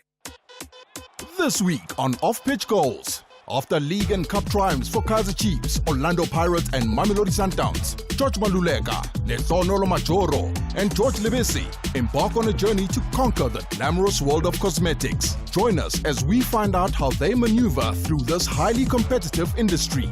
Streaming on SABC Plus and SABC Sport on DTT Channel 4 on Saturday, 21 June at 8:30 p.m. Off-Pitch Goals, where we showcase how the stars score in business. Brought to you by SABC Sport. For the love of the game. This week on Off-Pitch Goals. After league and cup triumphs for Kaizer Chiefs, Orlando Pirates and Mamelodi Sundowns, George Maluleka, Lesonolo Majoro and George Lebesi embark on a journey to conquer the glamorous world of cosmetics. Join us as we find out how they maneuver through this highly competitive industry. Streaming on SABC Plus and SABC Sport on DTT Channel 4 on Saturday, 21 June at 8:30 p.m. Off-Pitch Goals, where we showcase how the stars score in business. Brought to you by SABC Sport. For the love of the game. There are Rockets want to take full control of 90 minutes. Meanwhile, First Touch ladies want to transition quick with First Touch football. This is the Hollywood Bet Super League. Do not miss out on glittering action between TS Galaxy Queens and First Touch ladies on Saturday 21 June at 3 p.m. Streaming live on SABC Plus and SABC Sport on DTT Channel 4. Proudly brought to you by SABC Sport. For the love of the game. Economic news on SAFM. Facts and figures you can count on. Let's get to those facts and figures with Makwe Masilela, the Chief Investment Officer at Makwe Fund Manager. So we're going to go local and global in a moment, but you've got some yearly results for Brico, Makwe. Yes, Ashraf, and afternoon to you and to the listeners. Remember, the gas manufacture and supply, building and construction materials, the group revenue is down 8.6%, but the group revenue down 8.6%, but the BRICS revenue is down 6.4% because of declining market condition, with last year's general election impacting the construction industry and directly impacting BRICS sales. But the coal segment revenue is up 36% because of the implementation of the contract mining and local purchase agreements, no dividends paid, and their profits as headline earnings per share down 61.5%. Ashraf, the U.S. markets are closed today for a holiday, but last night, as expected, the U.S. Fed left interest rates unchanged, but signaled a slower pace of rate cuts ahead as uncertainty about the impact of Trump's policies, including tariffs, continue to muddy the outlook when it comes to the economy, and market participants saw a growing likelihood of direct U.S. involvement when it comes to that Israel conflict with Iran, and sentiment turned more cautious after Bloomberg reported that senior U.S. officials are preparing for a possible strike on Iran in the coming days, and as expected, Bank of England kept interest rates on hold at 4.25%, but the guy sees further loosening as jobs market weakens. Oil prices jumped as Israel-Iran conflict entered the 7th day, and Trump's stance on the conflict kept traders on the edge, but Ashraf, Iran is maintaining crude oil supply, and by loading tankers one at a time and moving the floating oil storage much closer to China, Brent crude is up 2.5% at $77 a barrel, and the yellow metal is caught up between a firmer US dollar after that hawkish comments coming from the US Fed and rising geopolitical risk. And as it stands now, gold is flat at 3,382, platinum down 3% at 1,273. Markets are down with the local post down 0.2%, mainly because of our industrials. The rand weakened 0.7% against the US dollar is 18.10, 24.28 against the pound, and 20.73 against the euro. Okay, and that's where we can leave it. Makwe Masilela, appreciate your time. We'll have another full detailed show, 1 hour in fact, of the markets with Jimmy Moyaha coming up from 6 to 7 tonight, as we do every other night as well. Right. Okay, what we're going to do, we're going to get to your calls, not quite now, but shortly. But also we need to keep tabs on developments regarding in the Eastern Cape. It's actually been a day of mourning in that region. We'll pick on that after this. Ashraf Garda on SAFM. All right, and you'll be here at times that Lara Harris will come in and join because she's co-hosting today's show as part of the SAFM drive to effectively get youth voices heard nationwide. And I think we've done that all throughout the day in the last couple of days, and we'll do it again, I think, tomorrow too, right? Okay, so the provincial day of mourning for the victims of the devastating storm that hit the Eastern Cape last week started at 11 this morning. You know that the death toll is 92 people have died. It's a really horrific story, and there's so many other people who have been impacted by that, okay? So today at 11 a.m. At the King Sebata Dalindyebo TVT or Tivet College in Mthatha is where this day of mourning took place, right? Let's find out more about the detail around that with Lerato Fekise, who's the SABC news reporter in the Eastern Cape. Lerato, thanks for connecting with myself and Lara. Hi. Lerato, hello. Hi, I can hear you. Can you hear me? Yes, I certainly can. Okay, give us a sense of what's happened so far today. Clearly, what must be a very sad and a very emotional day in that region. It was indeed a very, very sad, somber occasion. Although there was people from the clergy and the choir that tried to, comfort the families, the victims of the families and bereaved families through song, but you could not hide or you could not see the pain and anguish on the families that have been affected by the floods. We had a keynote address by the Minister of Human Settlements, Thembi Simelane, who has actually been here since Sunday to go and see the extent of damage, also speak to the affected families, and above all, try to work the provincial government about trying to pave a way forward. She spoke about the identification of 2 pieces of land that have been earmarked now to rebuild houses for the victims. And then she also spoke and gave her support to the victims, saying that beyond this day of mourning, they are committing to still walk the journey of pain, of grief with the families, assuring them that they will get proper houses, and above all, the emotional and psychological support will still be offered to them. Lerato, a very sad story indeed. I know the search and rescue operations are still ongoing. There's still some missing persons and, families with unanswered questions. As we continue down this road, do you have any insights into how that will be handled?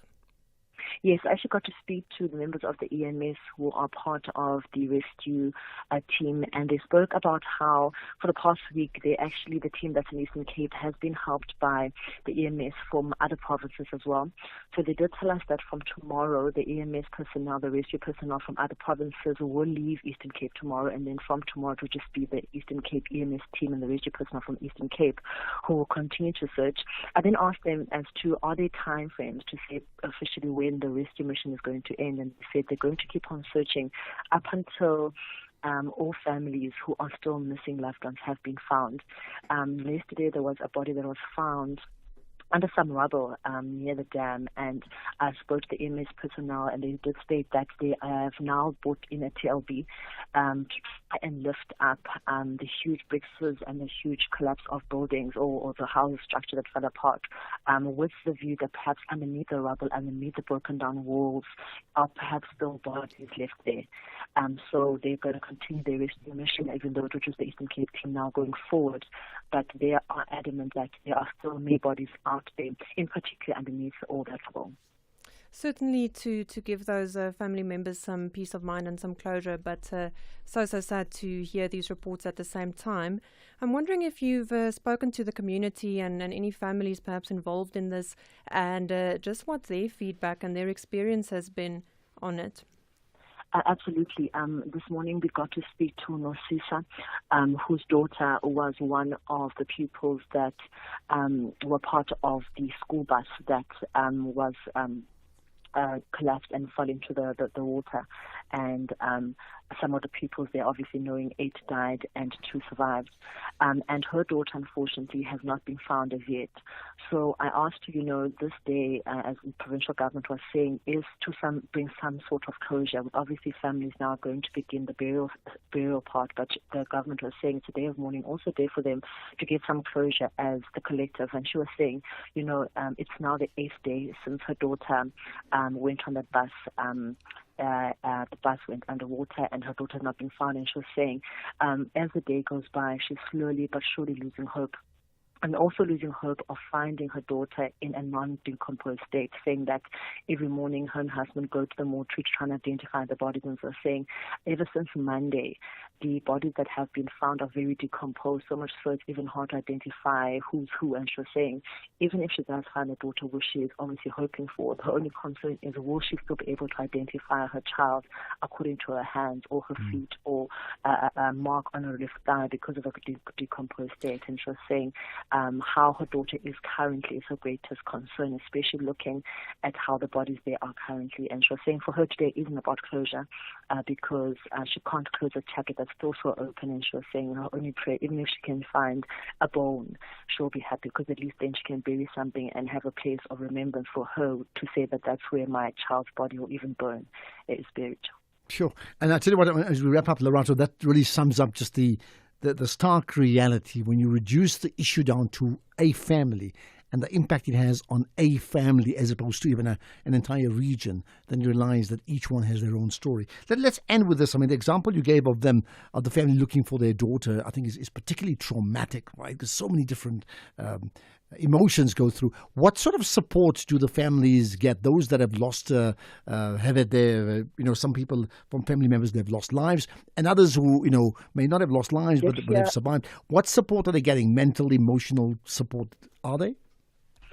I did hear from the Eastern Cape Provincial Chairperson of Churches that the pastors have been going in to offer prayer services and counseling for the affected families, and some families have also received counselors and who have come in, and social workers have come in. But what was a bit of a concern, I must state, was when we spoke to the principal of Bambanani Pre-Primary, where 6 pupils, the youngest of which being 6, had passed on, saying that to date no one has come forward to offer the pupils and even the teachers who are traumatized any counseling or any psychological help. So that's quite concerning, especially that Bambanani has also been used as a housing place to keep those that have been affected by the flood. But the principal is saying we see all this help going to people to keep people here, but the actual pupils who come to the school are crying every single day, some reliving what they experienced in their homes, and some also crying out for their classmates who they lost. So in terms of social support and psychological support, I still think that government definitely needs to do more. It's a trauma, Ashraf, that I can't even describe to you how hard it is emotionally, psychologically, the effect this has had on people here in Mthatha. And there is hope that the government will do more, send out more social workers, especially beyond the day of mourning when people now will go back to their normal lives. And unfortunately, people in Mthatha who are still waiting for their loved ones to be found, and those who will bury their loved ones, have to live with what has been really termed by people here as one of the biggest disasters to hit the Eastern Cape. Absolutely. Certainly a heartbreaking story coming out of the Eastern Cape, and as it continues, we just think of the families and the community who has been affected. Lerato Fakisi, SABC News reporter in the Eastern Cape, thank you so much for your insights on the ground. Ashraf, I believe we can perhaps move to some listening engagement soon and see what else we basically, have. People are on the pulse, they're connected, they have feelings, they have views, they want to get it off their chest, and we're going to hear that right after this. This week on BBC Primetime, watching TV could make you a winner. It's the BBC Primetime Watch and Win competition. Just tune into your BBC Primetime shows, answer a few simple questions on S3's TikTok account, and you could walk away with awesome prizes. From thrilling dramas to jaw-dropping reality shows, the more you watch, the more chances you have to win. Watch, answer, win. Only on BBC Primetime. Airs weeknights 9 to 11 p.m. on S3. Your couch just became the best seat in the game. Welcome back to the sun-drenched shores of St. Marie, where the beaches are beautiful and the murders are mysterious. It's Death in Paradise Season 7. New cases, quirky suspects, and D.I. Jack Mooney, who's still figuring out the island and how to drink coconut water gracefully. Catch the show where paradise meets puzzling crime. Because even in paradise, someone always has a secret. Death in Paradise Season 7. Wednesdays at 9 p.m. on S3. Starts 28 May. S3. Open up.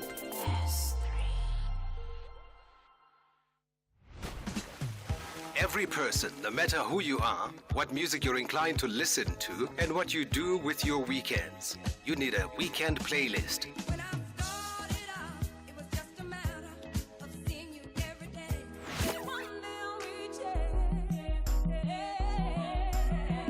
It's that musical mix of music that accompanies the lazy weekends, whether catching up with friends and family or just taking some time to reflect.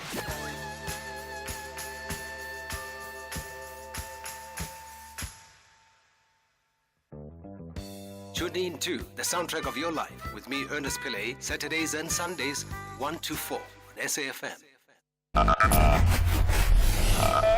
You're listening to the National Pulse. I'm just trying to check here. I didn't ask you to do this, but I mean, do you want to read out the call-out numbers, the call-in number and the WhatsApp? You got it there with you, Lara? I have it somewhere, but Well, there we are. let me grab yours. Thank you. And yeah. You are listening to SAFM, of course. It is the National Pulse with Ashraf Garda, and my name is Laura Harris, co-presenting with him today. We want you to get involved in the conversation and weigh in on the different topics we've been discussing, weigh in on something that we maybe haven't picked up today. Studio numbers 086 000 2032. You can reach us on SMS 41391, just that number one more time, 41391. Of course, SMS is charged at R1.50. And then WhatsApp, send us a voice note, send us a message, 0614104107, and email studio@safm.co.za. Of course, we're also on X and keeping the conversation going there. Well, lots of ways to connect with us, and we certainly love to engage with you. Let's get to, of course, the first part of the show is dominated by one person. I suspect it could well be the same, and there's no way that, if that's agenda setting, we can't ignore Floyd, can we? Good afternoon, Ashraf. I think it is too early for Floyd to form his political party. He should just continue to live under Zuma's shadow until he becomes more famous. Imagine he spent more than 10 years living under Malema's shadow, but still he is not famous. Many people don't know him. Thank you very much. Peter Maila Machaba from Letswatla. Well, I mean, Peter, interesting one. I mean, I don't know whether you say he will stay. Look, he's made some calls, and in fact, MK Party has made some calls, and one of the biggest calls they've made is they've shafted him out as the Secretary General, and then the promise of him getting into Parliament is not happening either. So, in fact, it's not so much. Basically, here's the question: how much power, how much leverage does Floyd Shivamu have within the MK Party? I mean, the answer is obviously not, isn't it? Right, let's get. You want to get to this call? We've got a caller from Polokwane. Interesting voice note. I like the part about living under Zuma's shadow and gaining more fame. Is that our way to the top now? We've got Lucas on Polokwane on the line, and his comments on MK and Floyd. Lucas, welcome to the show. Lucas, do we have you? No, Lucas, you there? No. Yes. Yeah, we do. There we go. Lucas. Can you hear me? We can hear you. Welcome to the show. Your thoughts on Floyd and the MK Party? Yeah, it's going to be very interesting the next few weeks. But I wanted to comment about what Ashraf said about 2 days ago when you were asking when did Floyd say Zuma is the one or knew about his trip to Malawi. I don't know if you did find that answer because he was being interviewed by the SABC political editor, Muzandile. So he said it on record that Zuma is the one who sent him to Malawi to meet, I think, one of their political leaders there, and he would have also known about his meeting with the Prophet. So I just hope one of these days one journalist will actually ask Zuma if indeed he knew, because that's what Floyd said on record. Well, I mean, let me jump in there. In fact, we played the clip where he said we played that same day, right? But I think the point of difference is not why he went to Malawi. That, I think, was on party business. Let's call it that. It's what he did after, which is open to debate between what he said and maybe Zuma or the MK Party. That's really the big issue. So what happened next is the big issue. And I think it will also depend on the type of people he to get.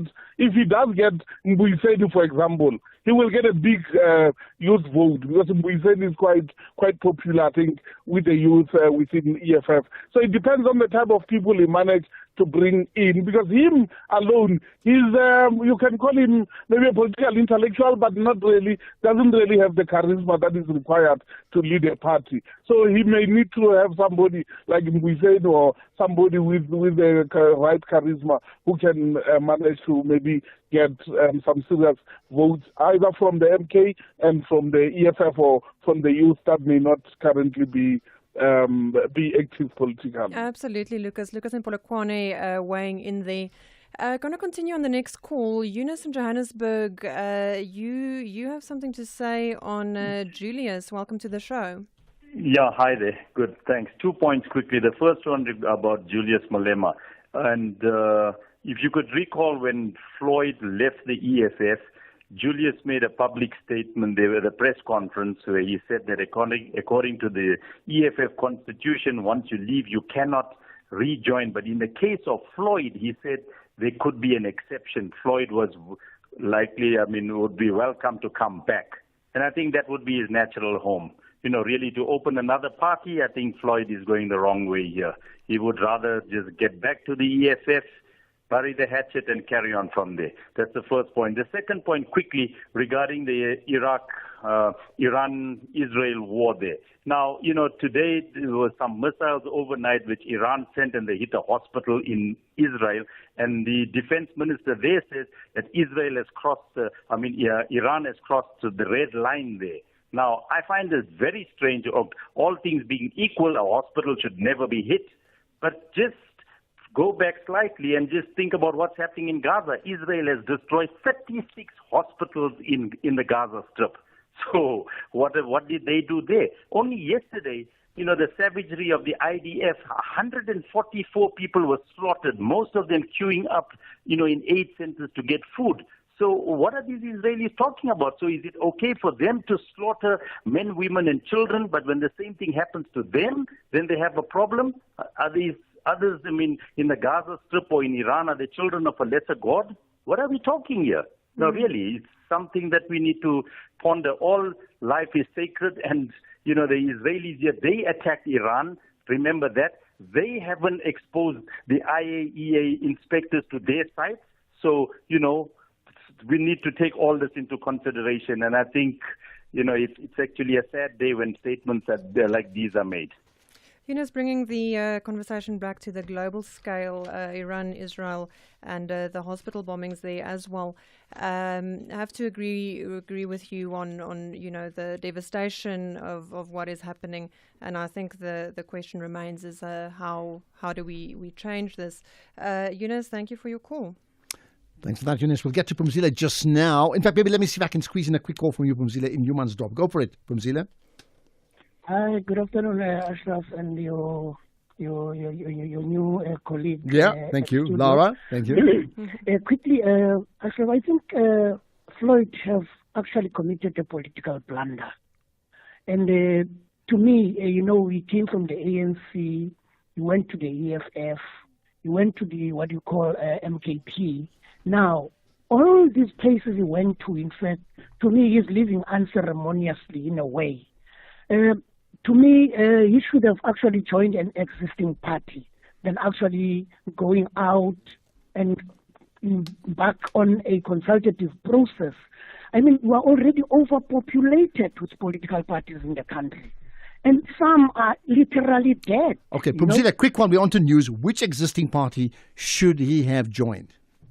Well, look, he was never expelled from the ANC, first of all. He was suspended from the ANC and opted to follow his friend, Julius. He was not expelled. He should have just gone back and swallow his pride and say to the ANC, you suspended me, I'm coming back home. Okay, let's see if it does come back home, right, as you call it. Much appreciate your time, Pumzile and Humansdorp, right? Let's in fact get to the news. It's brought to you by Absa Ultimate Banking. Apply online to get 34 benefits subject to affordability, and scoring benefits may be subject to limitations, terms and conditions apply. Absa is an authorized FSP and registered credit provider. Right, here's the news at 5 with Kolofelo Tefu.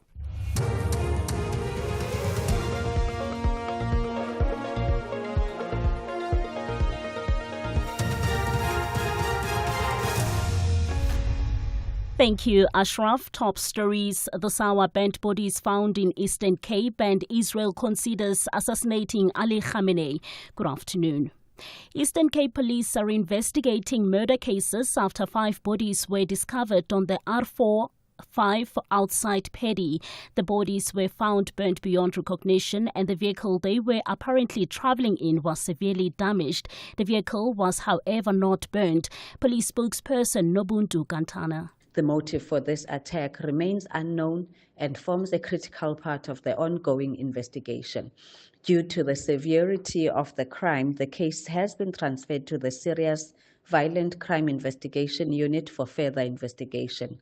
The identities of the 5 deceased persons are currently unknown. SAPS appeals to anyone with information that could assist in identifying the victims or shedding light on the circumstances of the incident to come forward.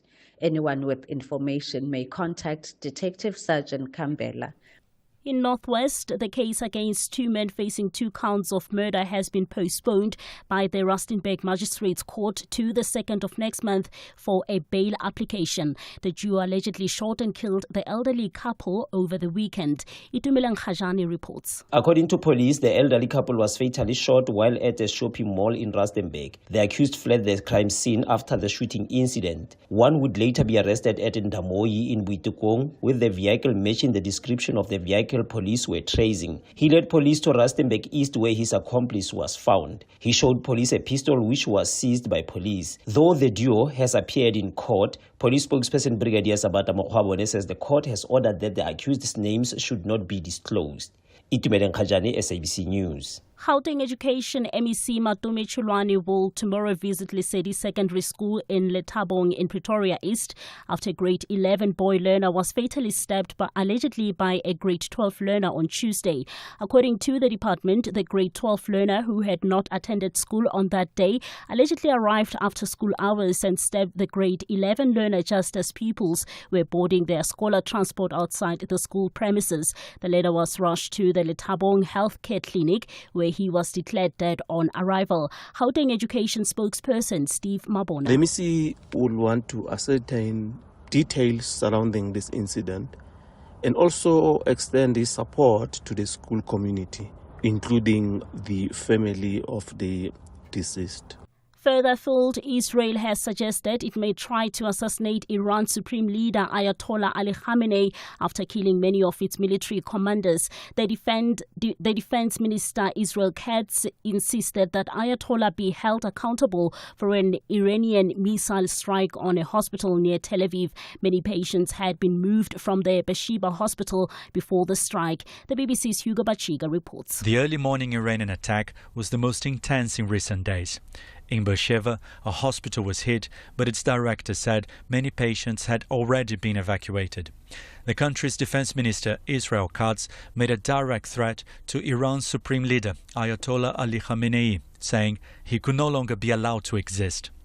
In Iran, an Israeli strike hit a heavy water reactor under construction. Officials say there is no risk of radioactive material spreading. And finally, back home, Africa's longest running paragliding competition, the Barberton Paragliding Open, is underway at the Makondra Mountains in Mpumalanga, transforming the area into a colorful spectacle. 90 pilots from the country and few from Reunion Island, France and England are taking part in the week-long event.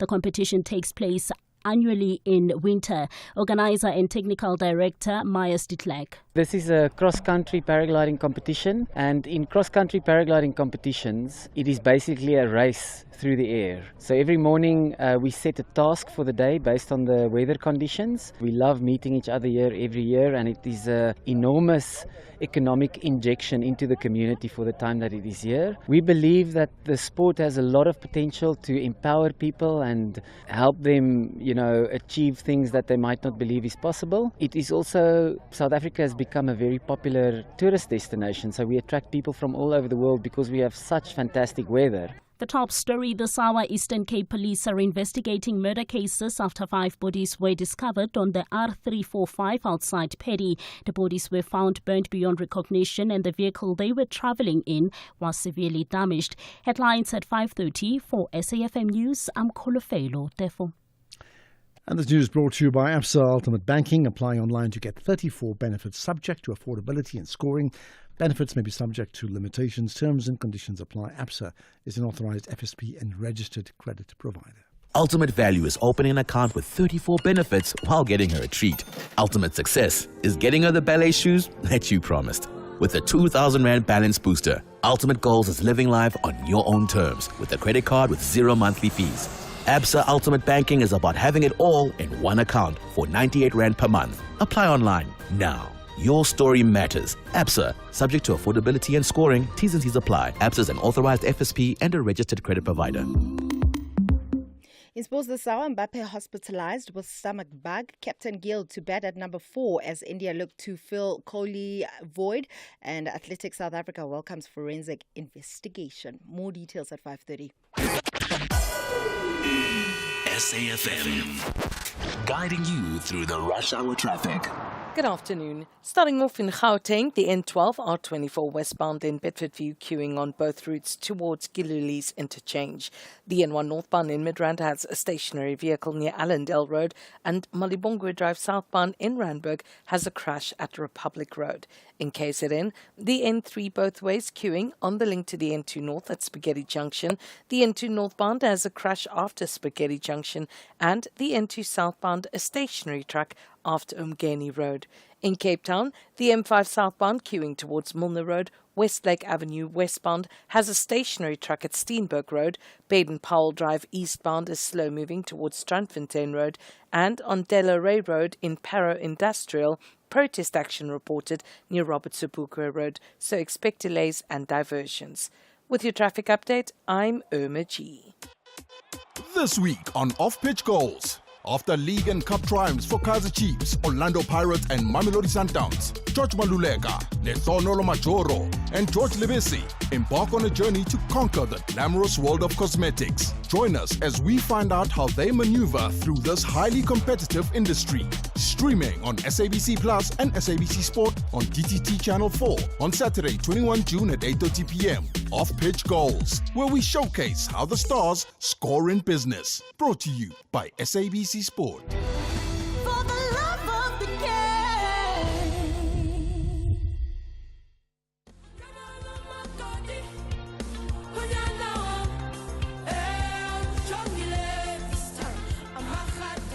It's that time of year.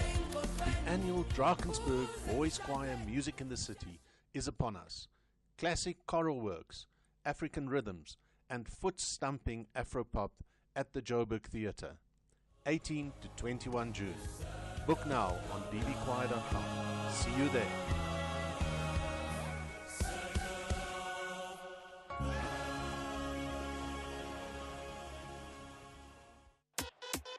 This week on Off-Pitch Goals. After league and cup triumphs for Kaizer Chiefs, Orlando Pirates and Mamelodi Sundowns, George Maluleka, Lethono Majoro and George Lebesi embark on a journey to conquer the glamorous world of cosmetics. Join us as we find out how they maneuver through this highly competitive industry.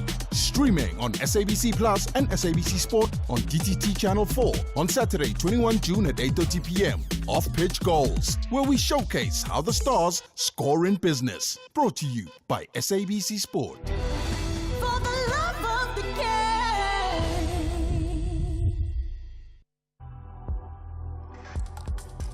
The National Pulse with Ashraf Garda on SAFM. You're listening to the National Pulse, weekdays 3 to 6 p.m. It's not often I get the privilege to co-host, but I have it today with Lara Harris as part of the SAFM Youth Takeover. We're getting young people from across the country to join us over the next couple of days, and it's the turn of Lara Harris. So you're getting to the last hour, Lara. Oh, it's gone How's so it going? It's gone so quickly. How many of your family members listening? I hope a few of them. I've shared the link. Okay. They've been quite quiet, but I'm sure I'll get the honest feedback as soon as Well, we're off air. there's nothing stopping them sending a voice note, which they can do right away to say, hey, I love your show, Lara, something along that line. And if you want to send us a voice note, go ahead and do it, 0614 104 107, 30 seconds maximum. You can also text us too if you're up for that. To take calls, well, we'll take your calls later on. Lara will take your calls, 086 000 2032. Certainly looking forward to hearing your actual story about your very important project on changes in education and life-changing experiences. We'll get to that just now. Life-changing, I think I use the word co-hosting or co-presenting. Many may think of Floyd Shivamu as like co-hosting with the MK party leader Jacob Zuma, because many felt when he moved from the EFF that part of the deal would be that one day, soon, he'll emerge as the president of that party. It's not quite working out that way. As we know now today, he made it very clear he did not resign. He will never resign the MK party. But he also made it clear he's going to go on this nationwide dialogue, call it a national dialogue, I suppose, and gather people's opinions and canvass as to whether he, in fact, should form a political party. So would that sound like a contradiction to you? So what do you make of that? Now, earlier on, we we clips from the press conference. You can listen to that too. And we chatted to Professor Matei about that. But now let's get another view with on the Floyd Shivamu issue with Sandile Swana, who's a political analyst. Sandile, I appreciate as always your time here on the National Pulse. Oh, thank you so much, Ashraf, and good evening to your listeners. Yeah, I'm tempted to say, give me one word for you that best encapsulates the outcome of today's presser. I think that Floyd emerges as the new young Zuma, the apex of chaos. Okay. Apex, okay, one word, one sentence. Apex of chaos. So you best explain why you think that.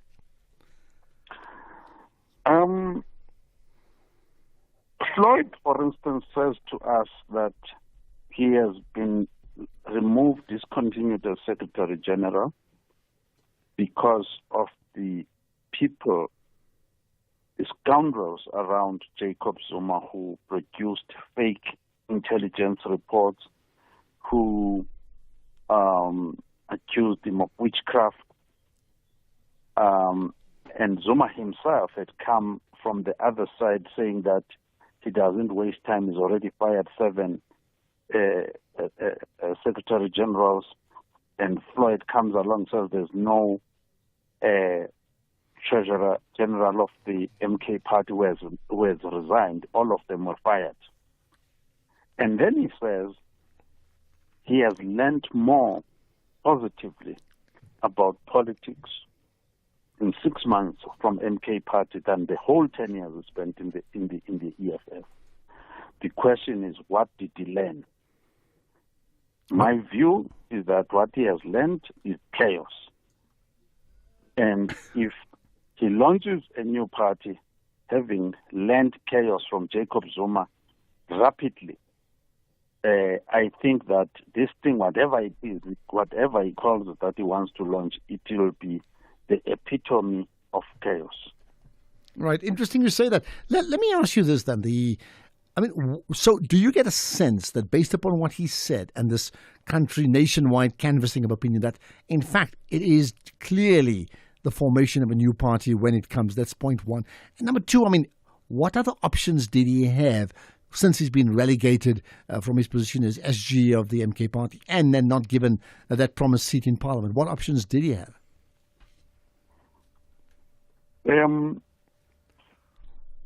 He has made the decision to launch a party. I think the idea that he's going to consult people is actually an idea of recruiting people to his idea, not necessarily to consult them. They can say what other features they want in the thing that he's actually going to do. The question that we have to ask is, was this foreseeable?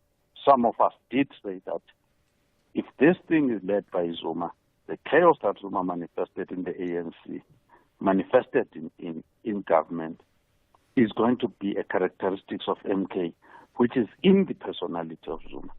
And Floyd is concrete evidence of that. The termination of Floyd with acrimony and almost cruelty is that. And on the other hand, when you look at Floyd, it appears to me that he has been preparing for this moment. Because you can't just have people that you are going to be consulting this weekend, such a long list of names and places that you are going to visit and go and canvass with all the money that is required, everything. So Floyd has been busy with this thing also from his side.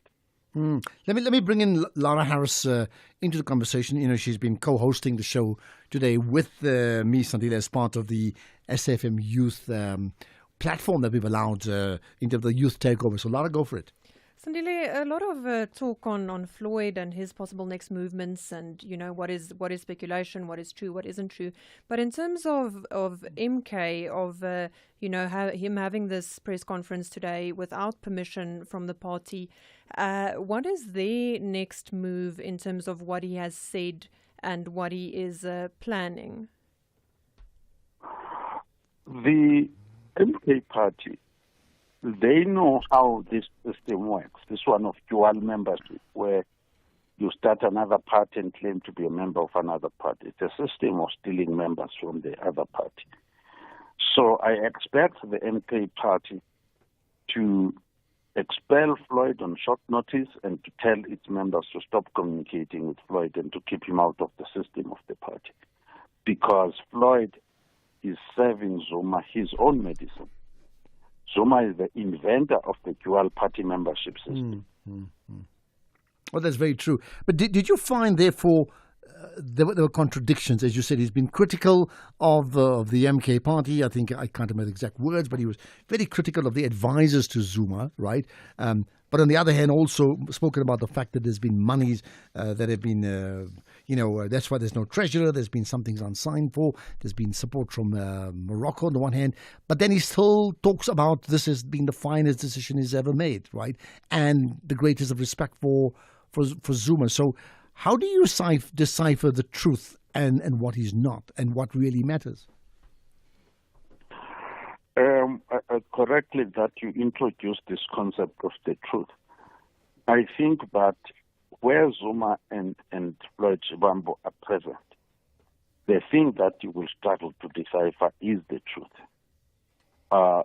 It's a political style that is rooted in mendacity, duplicity. They speak with forked tongue, with deception, and now they are applying deception to each other.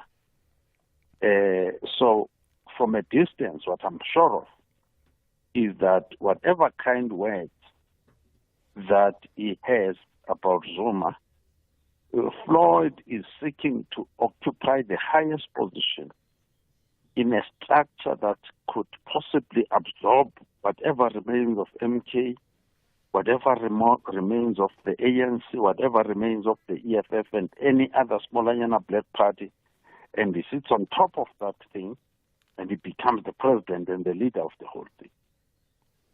Sandile, wanting to take it to a slightly broader perspective, if we look in the past couple of years, going back even to Cope's days, we've seen a lot of breakaway, a lot of new parties being formed, and with many of these, correct me if I'm wrong, but in your initial election, they would do quite well. We've seen it with MK recently, with Action SA a few years ago.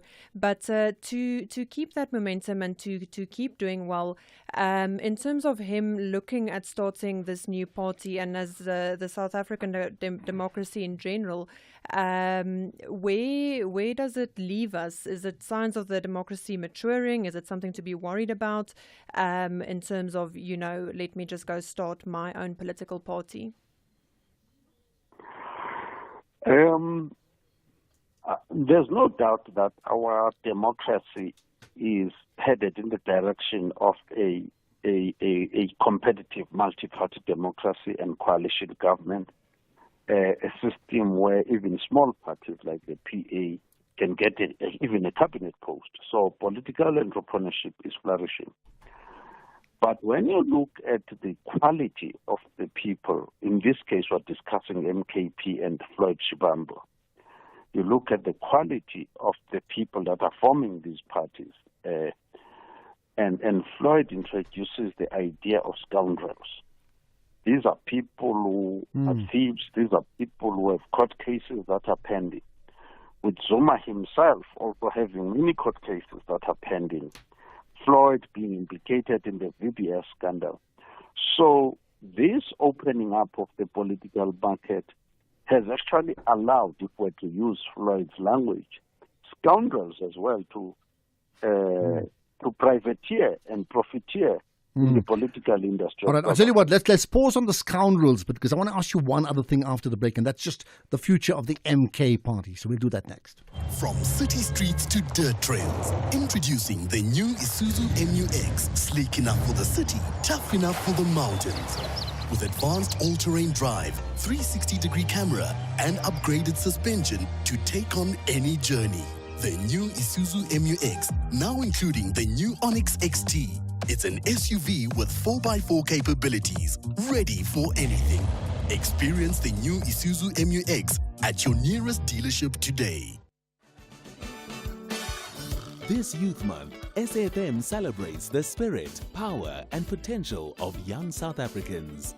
Join us as we dive into conversations that matter, from innovation to education and skills for the changing world, empowering youth for meaningful economic participation. Because at SAFM, we're not just talking, we're leading the conversations that move us. Ashraf Garda is streaming live now on Facebook, YouTube, and X at SAFM Radio. You're listening to the National Pulse. And in streaming live, it's audio, but also in terms of visual. So you can catch it on YouTube as well as on the X platform and Facebook. And then just streaming, go to safm.co.za. And we've got all the podcasts as well. And for today, it's myself and Lara Harris. Sandile, let's wrap up with this. So here's a person who says he's never going to leave the MK party, who then describes some of his party members, key members of influence within the Zuma rank as being scoundrels. And there's been so many changes within the MK party in the last couple of weeks, if not months, right? Where does this leave the MK party on two levels? On its ability to recruit new voters or supporters, because they're going to be seeing what's happening. And number two, where does it leave them in the ability to recruit new talent like the Floyd Shivamus of the world? One thing we can confirm, Ashraf, is that this step of what has happened now is a big disruptor of the MKP program of action. Okay? So whatever growth rate they had will be tempered a lot by Floyd Shivamu and company and the churches and witch doctors and whatever else he'll be doing. So that's the first thing. So those like the ANC who would have needed some form of protection from the MKP, Floyd now becomes an entity that sort of helps them a little bit. Zuma's ambitions may have to be moderated until he can see exactly how he's going to tackle this new phenomenon. So MKP is not as strong as it was before they took this step. Well, clearly. Let's leave it at that. Not as strong. And what happens next for them? Sandile Tswane, much appreciate your time on a significant day in the history of the MK party and in the political history of Floyd Shivamu. I mean, seriously, what other options does he really, truly have? Fingers on the pulse, isn't it? You are listening to the National Pulse with Ashraf Garda. And for today, Lara Harris with me, right? So a man who hired 3 hitmen killed his daughter. The story is just terrible, but hear this out. A man who hired 3 hitmen to kill his daughter, who had a mental disability, and she was killed for an insurance payout, has been sentenced to life imprisonment. Now, 3 years ago, Nomdundo Mafani from Kwa Nokutula was shot 15 times in a house in Cuba Street, and it's been reported that time that she was actually sleeping when that happened at the time of the attack. Now, the court found that the first accused and his wife had adopted Mafani when she was 11 years old. They had then taken out funeral policies for her and later planned to kill her, basically to benefit from that. Sure. Let's bring in the Deputy Mayor of Plettenberg Bay on the line, Nakuzula Kolwapi. Appreciate your time here on the National Pulse. Greetings to SAFM Radio, greeting to the country, greeting to our special town listeners, Pito Municipality, the Plettenberg Bay, the Greater Knysna, the Greater Garden Roots. Special greetings to every listeners and the South Africans indeed. Thank you. And of course, the entire country that you mentioned are focused in on your town in Plettenberg Bay and are horrified by what happened in that region. I mean, what more can you tell us? I mean, I've read the intro. What more can you tell us about what's happened here besides the actual sentencing? What I could say, definitely justice has been done, whereas today still you feel that there are still a lot to be unlocked by this case, in the sense that the third accused couldn't accept the the sentencing, because he was keep on saying that he's not the one. There are still people loosely were paid for the thingy for him. He's not there. So that alone, it still live outside a concern that people, they can conspire doing things and they can be able to hide things under the blankets, but the community is there to come out. Whatever information they are having, they need to bring out. But what I could say, this whole case, it leaves the whole country so shattered to understand that whilst the government put the systems of adopting parents, but the same adopting parents where we put the kids into custody, they become the ones that they end up being the ones that they are the danger to the same children that we take them that they are in their custody. Let me bring in Lara. That left them. Absolutely, thank you, Deputy Minister. If we look at the effect that this case has had on your community, you just mentioned them and the municipality and just the people of Plettenberg Bay, can you tell us a bit about that and what you've been seeing on the ground? Yes, firstly, this case was kept very much discreetly so. I don't know the reason of that. And the fact of it, the family where the things have happened have managed to make people to fear, to bring out their feeling and make it a known thing. Till the prosecutor, John Reinefeld, and the officials that are doing the preparatory court and the other people of the court were concerned about this till they decided to reach out to the communities. All along, we believed that the people were taken into custody since 2022 July.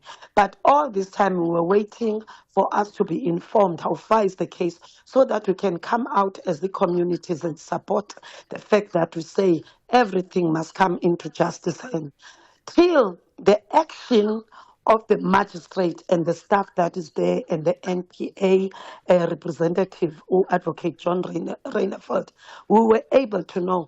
Then the community came out in masses, whereas other people were still remaining being conflicted. They couldn't come out and show themselves that this case, because you could see this case is very sensitive. Absolutely. And it had a master plan kind of people, especially when you read that the people that have benefited into the death.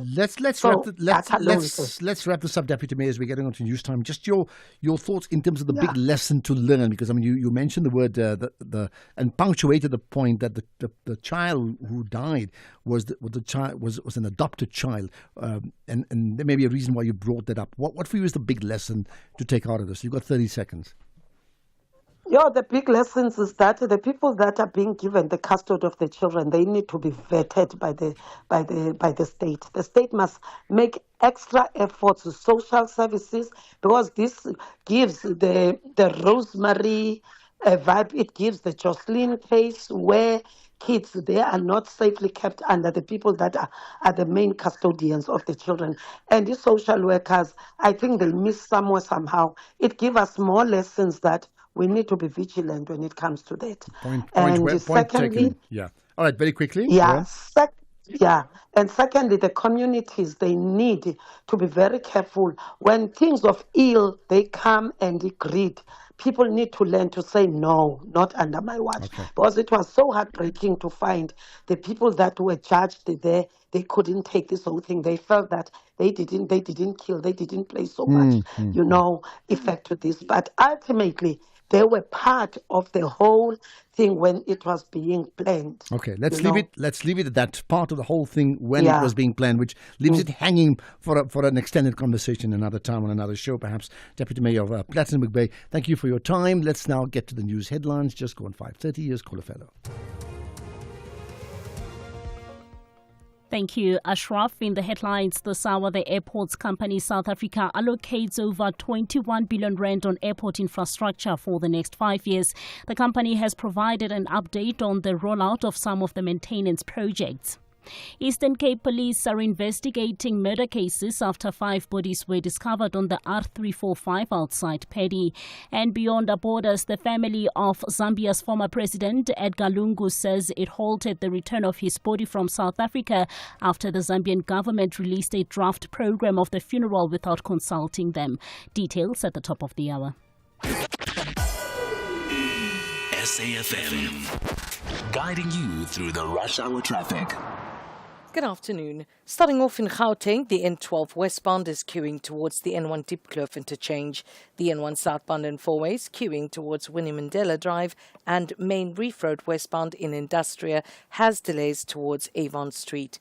In KZN, South Coast Road is where truck congestion is reported between the M7 highway and Bayhead Road, so expect delays. And South Coast Road northbound has a stationary truck at Blamey Road, and that's causing delays. In Cape Town, on Delaray Road in Paro Industria, protest action reported near Robert Sobukwe Road. Expect delays and diversions. And the N1 outbound has a crash reported at the R300 interchange. With your traffic update, I'm Irma G. This is SAFM Sports with Tuming Kapele. Oh, to me, sport and money. Go for it. Yes, Athletics South Africa President James Moloi has welcomed a forensic investigation launched by the Sports Minister Gayton McKenzie into allegations of irregular credit card use. This comes after concerns were raised in Parliament about spending between December and January 2023 with transactions at taverns and restaurants, amongst other things, despite the Federation being closed for the festive season. Now, Moloi says that he has nothing to hide and insists that the funds were used in line with the ASA policy to entertain clients. In football, Mamelodi Sundowns midfielder Marcelo Allende believes that now they have a strong chance of progressing past the group stages. This is following their FIFA Club World Cup opener win. The Brazilians are lock leaders going into the second round of matches after Borussia Dortmund, a side that they face next in Cincinnati, and Fluminense played to a goalless draw in the other fixture a few hours before Downs took on Ulsan in Orlando, Florida. That's incredible. Don't need nothing. We need play to win more. We need win or draw the next 2 games. Meanwhile, Inter Miami's Lionel Messi will be fit to face Porto at the Club World Cup today, despite showing signs of discomfort in training. A video emerged of Messi touching his left leg during the session yesterday. However, the club has confirmed he's ready to go. Elsewhere, Real Madrid forward Kylian Mbappe is in hospital with an infection in the gut, which can cause vomiting and diarrhea. Now, the 26-year-old missed training on Tuesday with a fever and was left out of the team for yesterday's 1-0 draw against the Saudi Arabian side. In cricket, England take on an India team under new captain Shubman Gill tomorrow in the first test of the 5-match series. India are in a new era without heavyweights Virat Kohli and Rohit Sharma as they look to end their 18-year wait for a test series win in England. And Gill has succeeded Rohit as captain after the latter announced his retirement from the test cricket last month. Definitely, I think it is the biggest honor that a player can get. Captaining your country, especially in test cricket, is something, that not many people have the opportunity, and I think I'm very excited for this opportunity. Finally, in golf, after a blistering start to her professional life, English golfer Mimi Rhodes cannot wait to begin her major career at this week's KPMG Women's PGA Championship in Texas. The 23-year-old from Bath received a special invitation to play the year's third major, which is worth a record equaling 218 million rand after 3 victories already in her debut season on the Ladies European Tour. That's it from my side for now. I'll be back again between 7 and 8. We talk all things boxing. Kevin Lorena will be talking to him on the sports show. It'll be a technical knockout. I'll leave it at that. Thank you.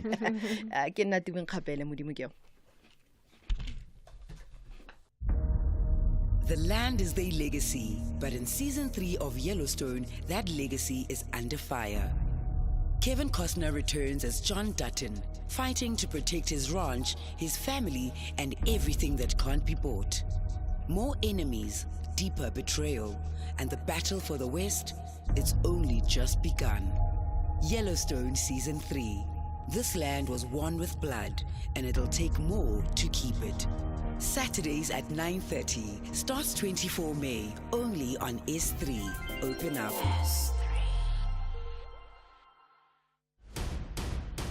Every murder has a moment when it could have been stopped.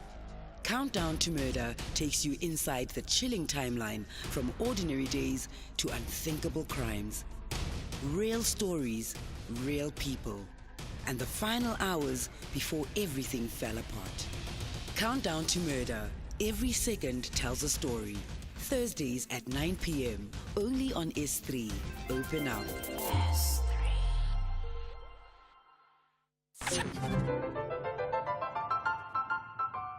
Hi, my name is Kutlwana Masote, your host of Weekend Sundowner Classics every Saturday and Sunday afternoon between the hours of 4 and 7 p.m.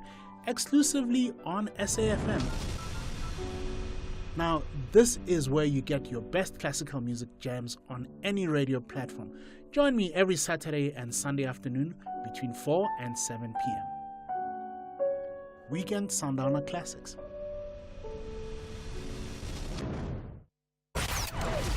Economic news on SAFM. Facts and figures you can count on. Right, let's get to those numbers as always with the SAFM Market Update. Jimmy Moyaha, good to connect with you. Your big story is about the KZN government in court. Now, why? Good afternoon, Ashraf. Good afternoon to the listeners. It is a bizarre turn of events. We had the flooding happening in KZN a couple of years ago, just after the pandemic, and we know that a lot of companies suffered a lot of damage from that. One of those companies that was affected was Toyota South Africa, and they had claims across their buildings, across their damaged properties, across business interruptions and all sorts of things. And it seems as though the insurers for Toyota have now gone to court and have taken the KZN provincial government to court. They've taken Transnet to court as well as the eThekwini municipality. They've cited that due to the lack of maintenance on the parts of these public entities, the floods could have been averted, but they weren't. And as a result of that, they had to then pay Toyota 6.5 billion rand. So they're seeking claims. At least two of the insurers are seeking claims worth 6.5 billion rand from these public entities. So very interesting that it is now the insurance companies going after the state for what they believe is negligence on the part of the state. So we're going to dig into that with an independent developmental economist and try and understand a bit more around that. It looks as though Toyota has been settled on their part, and this is just between the insurers and the state in this case. But we'll find out more about that when we look into that story. We're also going to take a look at some developments from the team at SAB. They're, of course, celebrating their 100 years of being in South Africa and being part of South African communities. So we're going to take a look at exactly what it is that they want to talk about, specifically related to the sponsorships in the soccer field. This is something that, of course, Dumin Kapela has spoken about on the Top Sports Show around the Carling Black Label brand and the Carling Cup and amongst other things there. So we're going to speak to SAB just around that sponsorship and what the role of that is in communities. Then we've got a conversation with the team at Standard Bank around the China-Africa Economic and Trade Expo that is happening. Obviously, we know that with all of these global developments, strategic partnerships become all the more important. So we're going to dig into that and see what this means for us. And then we're going to wrap it up with an SME. We've got a small business to spotlight today. We're going to get into quite an interesting small business that was birthed by a nurse in the Cape Flats, and she has opened up more than one clinic since starting this venture. So we're going to take a look at the business and see what it is that she does there. Before we get to that, the markets have been feeling the pinch of the risk sentiment, particularly where it relates to the tensions in the Middle East. The oil price of note is at $78.35 a barrel, dangerously close to $80 a barrel. If you remember, before the Middle East conflict, at some point you and I were having conversations below $60 a barrel. So quite a big movement that has been the result of these escalating tensions. If we look at equity markets, they were mostly in the red, almost entirely in the red. The Hong Kong Hang Seng down almost 2%, the Nikkei in Tokyo down 1%, the CAC 40 in France down 0.9%, the DAX down 0.9%, the Shanghai Composite down 0.8%.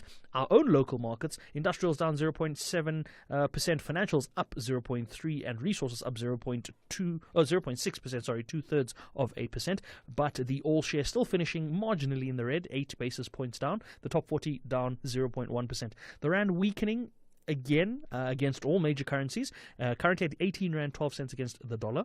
1 euro is 20 rand 77 cents. 1 British pound 24 rand 33, and 1 Australian dollar will set you back 11 rand and 70 cents. Very little movement on the Bitcoin front, still around the $104,000 mark, or around 1.88 million rand, pretty much where it was yesterday when we caught up on the price. And a quick look at platinum pricing and gold pricing. Platinum $1,276 a fine ounce, and gold price $3,367 a fine ounce. So we're going to look at these developments from a markets perspective a little later on. I've got Faima Adia, who's senior investment analyst at Momentum Investments, to take a look at this and see if we can make sense of what's been driving some of the sentiment following that Fed interest rate decision yesterday. But we're going to have that conversation when we come back a little later on, just after the 6 p.m. news. For now, Ashraf, back to you. Okay, and back to you at just after 6 o'clock. So we got all that worked out, right? Thanks for that, Jimmy Moyaha. Right.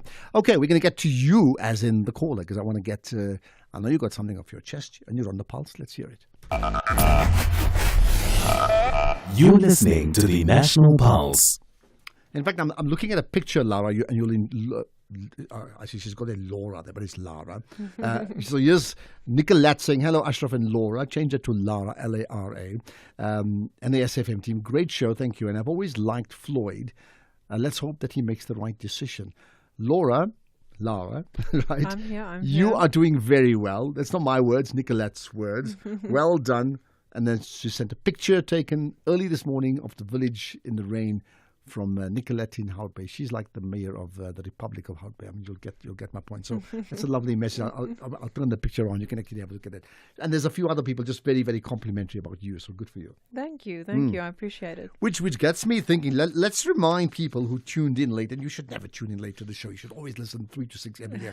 But why are you here? That means what is the process that got you here? All right. Well, I enjoy listening to your show, like Nicolette and the other listeners on the line. And I heard the call out for Youth Month, and I think it's such an excellent initiative. You know, me being here today, I've heard some of the other people on air to come in and see how something like this works, and as you said, have a seat at the table, even though we might very well be completely out of our depth.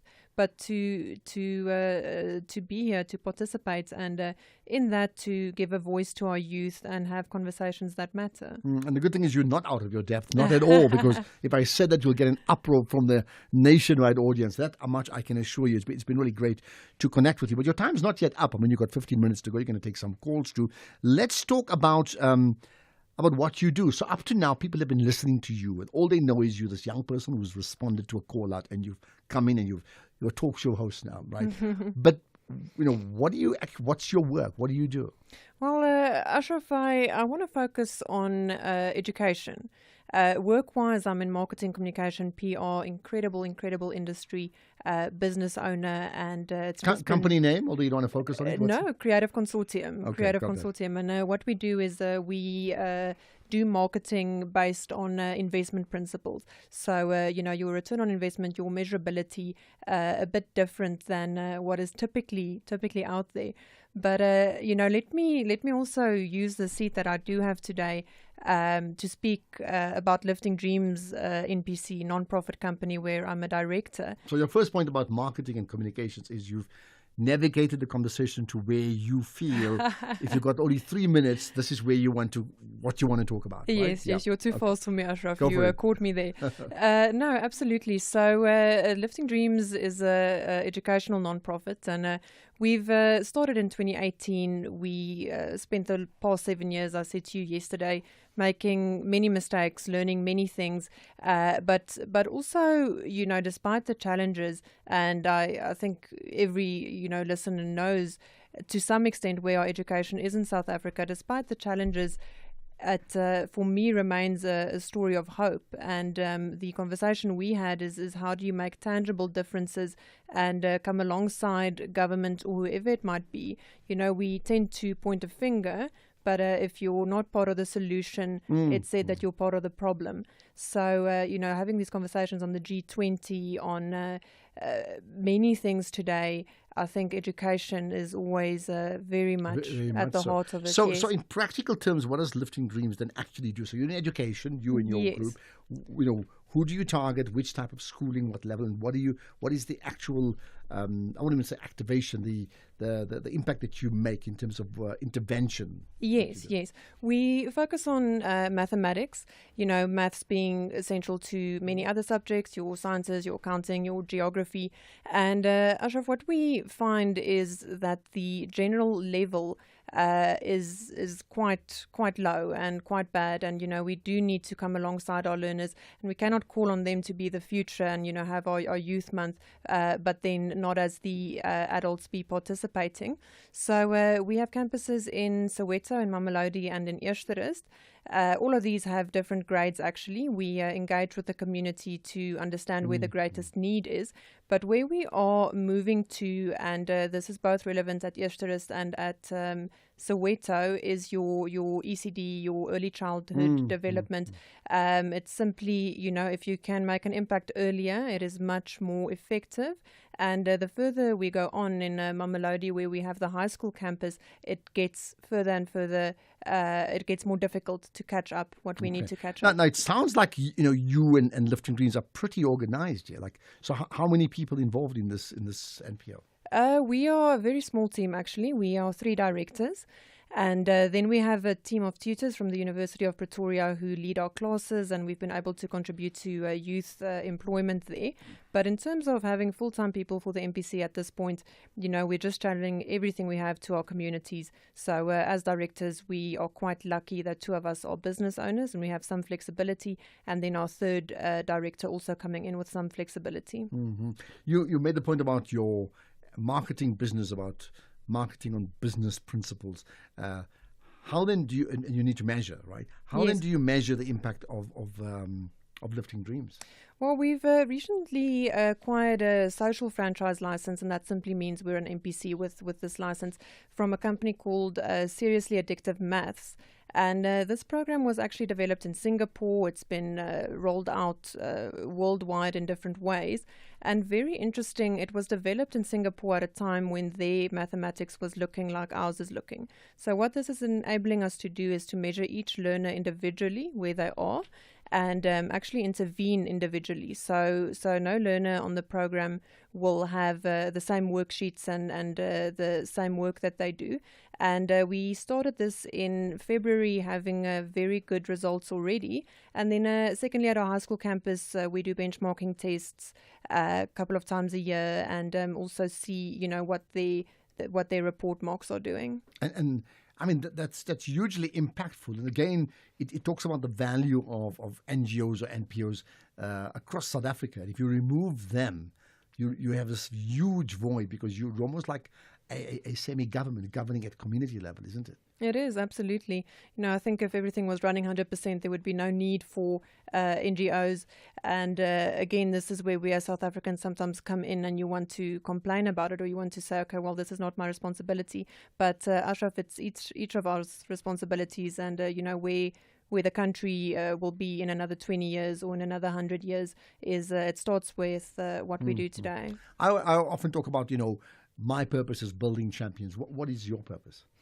I would agree with you on the building champions and being a voice to the voiceless, reaching out to parents who have lost hope, communities who have lost hope, kids who have lost hope. And once you actually start to have conversations with these kids, just realize the value in each of them, and champion their dreams. And as our name says, lift their dreams. And, I hope in another couple of years we'll be able to say, we've helped this person and have those tangible outcomes, because and that's what's happened to their lives. Yeah. Well, we're going to say we've helped you live your dream by you coming here. Absolutely. And just before we sign off, we're going to get a report card from you, okay? And see whether it was worth your while or you just were bored stiff for the last 3 hours, which I think not. No, right. not. But I'll get to your calls right after this. The Market Update, Monday to Thursday, 6 to 7 p.m. Want to stay ahead of the financial game? Join us tonight from 6 to 7 p.m. for an insightful journey through the day's market developments, financial updates, and investment news. Tune in for your daily dose of financial intelligence as we navigate the twists and turns of the financial landscape with expert insights. Only on the SAFM Market Update. SAFM Market Update with Jimmy Muyaha. You're listening to the National Pulse. Right, let's get to some of... there's some calls, there's some comments about some requests. We'll see about that. But let's get to some of the voice notes in the first instance. So here's one. And this one is called Laura Harris. Have you ever had... You may want to take a picture of this voice note because it's got your name. I wonder if there. it's a friend of mine. Let's hear it out. Yeah. Hi, Ashraf and Lara. I just want to say a big well done to Lara. You are doing a good job. You and the gentleman who joined Tulasi's in the morning, I forgot his name. You guys are fantastic. Keep up the good work. It's always nice to hear young voices in the radio. We still appreciate you, Ashraf. It's always good to listen to you, but young voices are nice. Thank you, SAFM, for doing this. It's Ohane in Randburg. Oh, lovely. No friend, no family. Amazing. No. So there you are. Thank you so much. You I have deeply made an appreciate impact. it. I mean, and that's beautiful. And I'm really glad that you've actually made the effort to call, because I tell you what, these affirmations, they really are important. Okay. So yeah, I think thanks for calling on that one. There's more. I'm trying to find any other Lara ones. I don't see them, but so we got Floyd's. Ashraf and our co-host. Floyd is a matured politician. You cannot just take that decision of forming a new political party without having new members.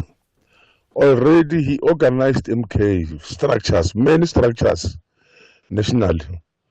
Now I think he's sure that those structures will follow him, and as a result is going to weaken the MK party. MK party has made a big mistake of expelling Floyd, and now I see Floyd as a jewel in the politics. He is diamond in the politics. An astute politician, I didn't push back rich. Okay, thank you. Done with politics. I wonder. I mean, I think it'd be a big loss if he's done with politics. In the same way that Hussein Ndlozi, I think is also a big loss if he's not in the political space. I'm not saying which party he needs to belong to, but yeah, I think it would be an issue if they're not there. Yes, one on the premiers, by the way. Hi, Ashraf and the AC family listener. Ashraf, you know all the premier who has been deployed by the ANC.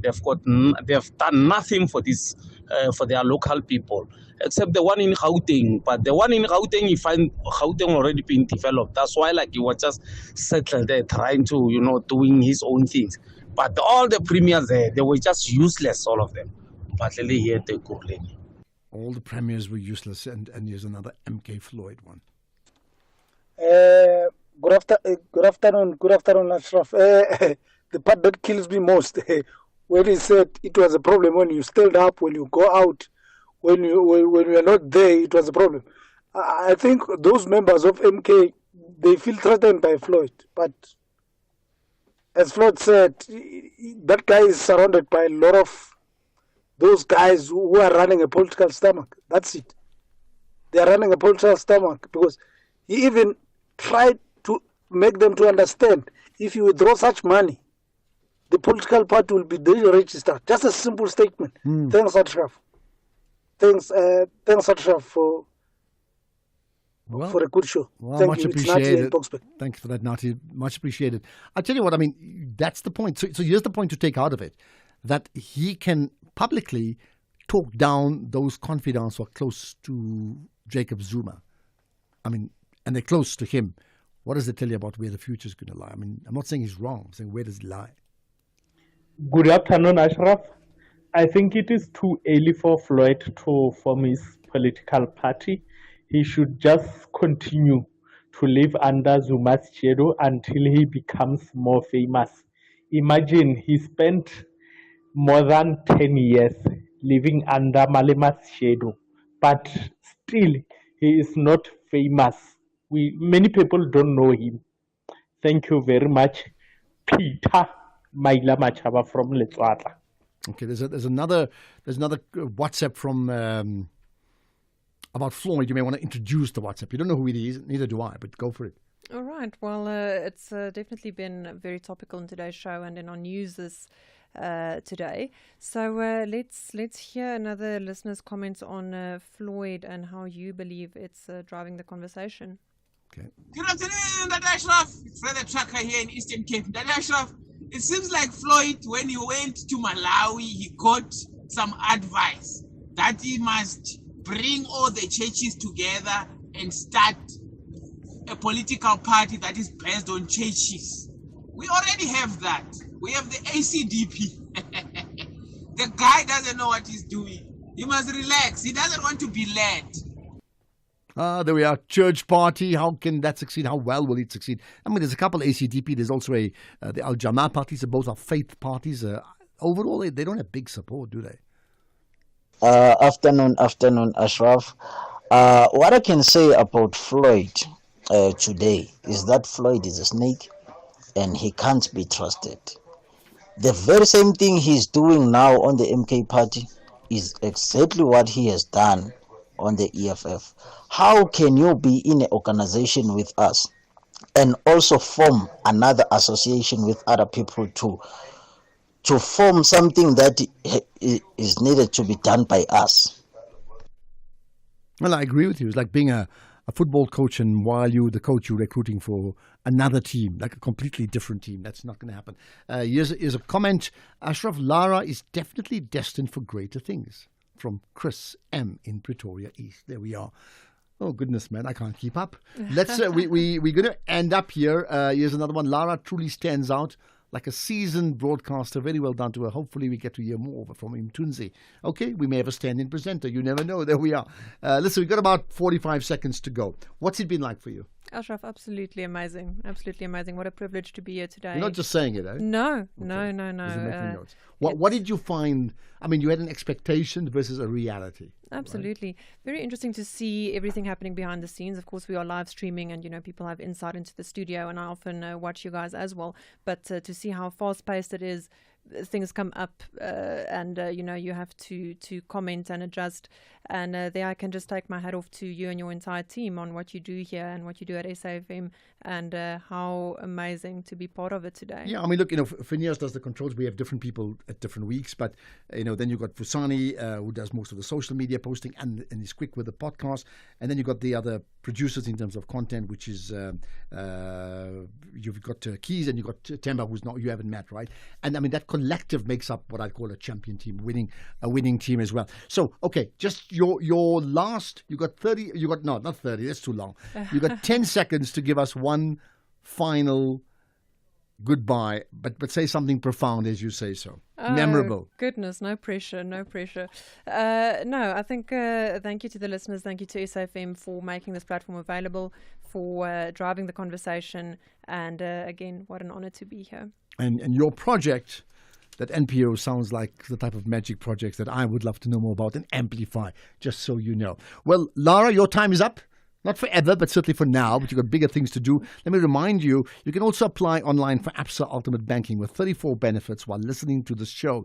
This is what ultimate success looks like, by getting your daughter the ballet shoes you promised thanks to a 2,000 Rand balance booster. While Ultimate Goals is living life on your own terms with a 0 monthly fee credit card. Absa Ultimate Banking is about having it all in one account for 98 Rands per month. Your story matters. Absa, subject to affordability and scoring. Benefits may be subject to limitations. Terms and conditions apply. Absa is an authorized FSP and a registered credit provider. Right, just go on 6 o'clock. Here's the news with Colafello.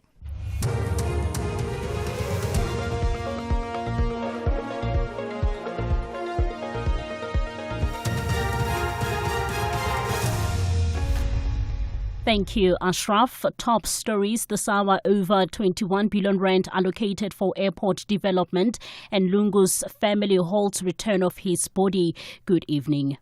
The airport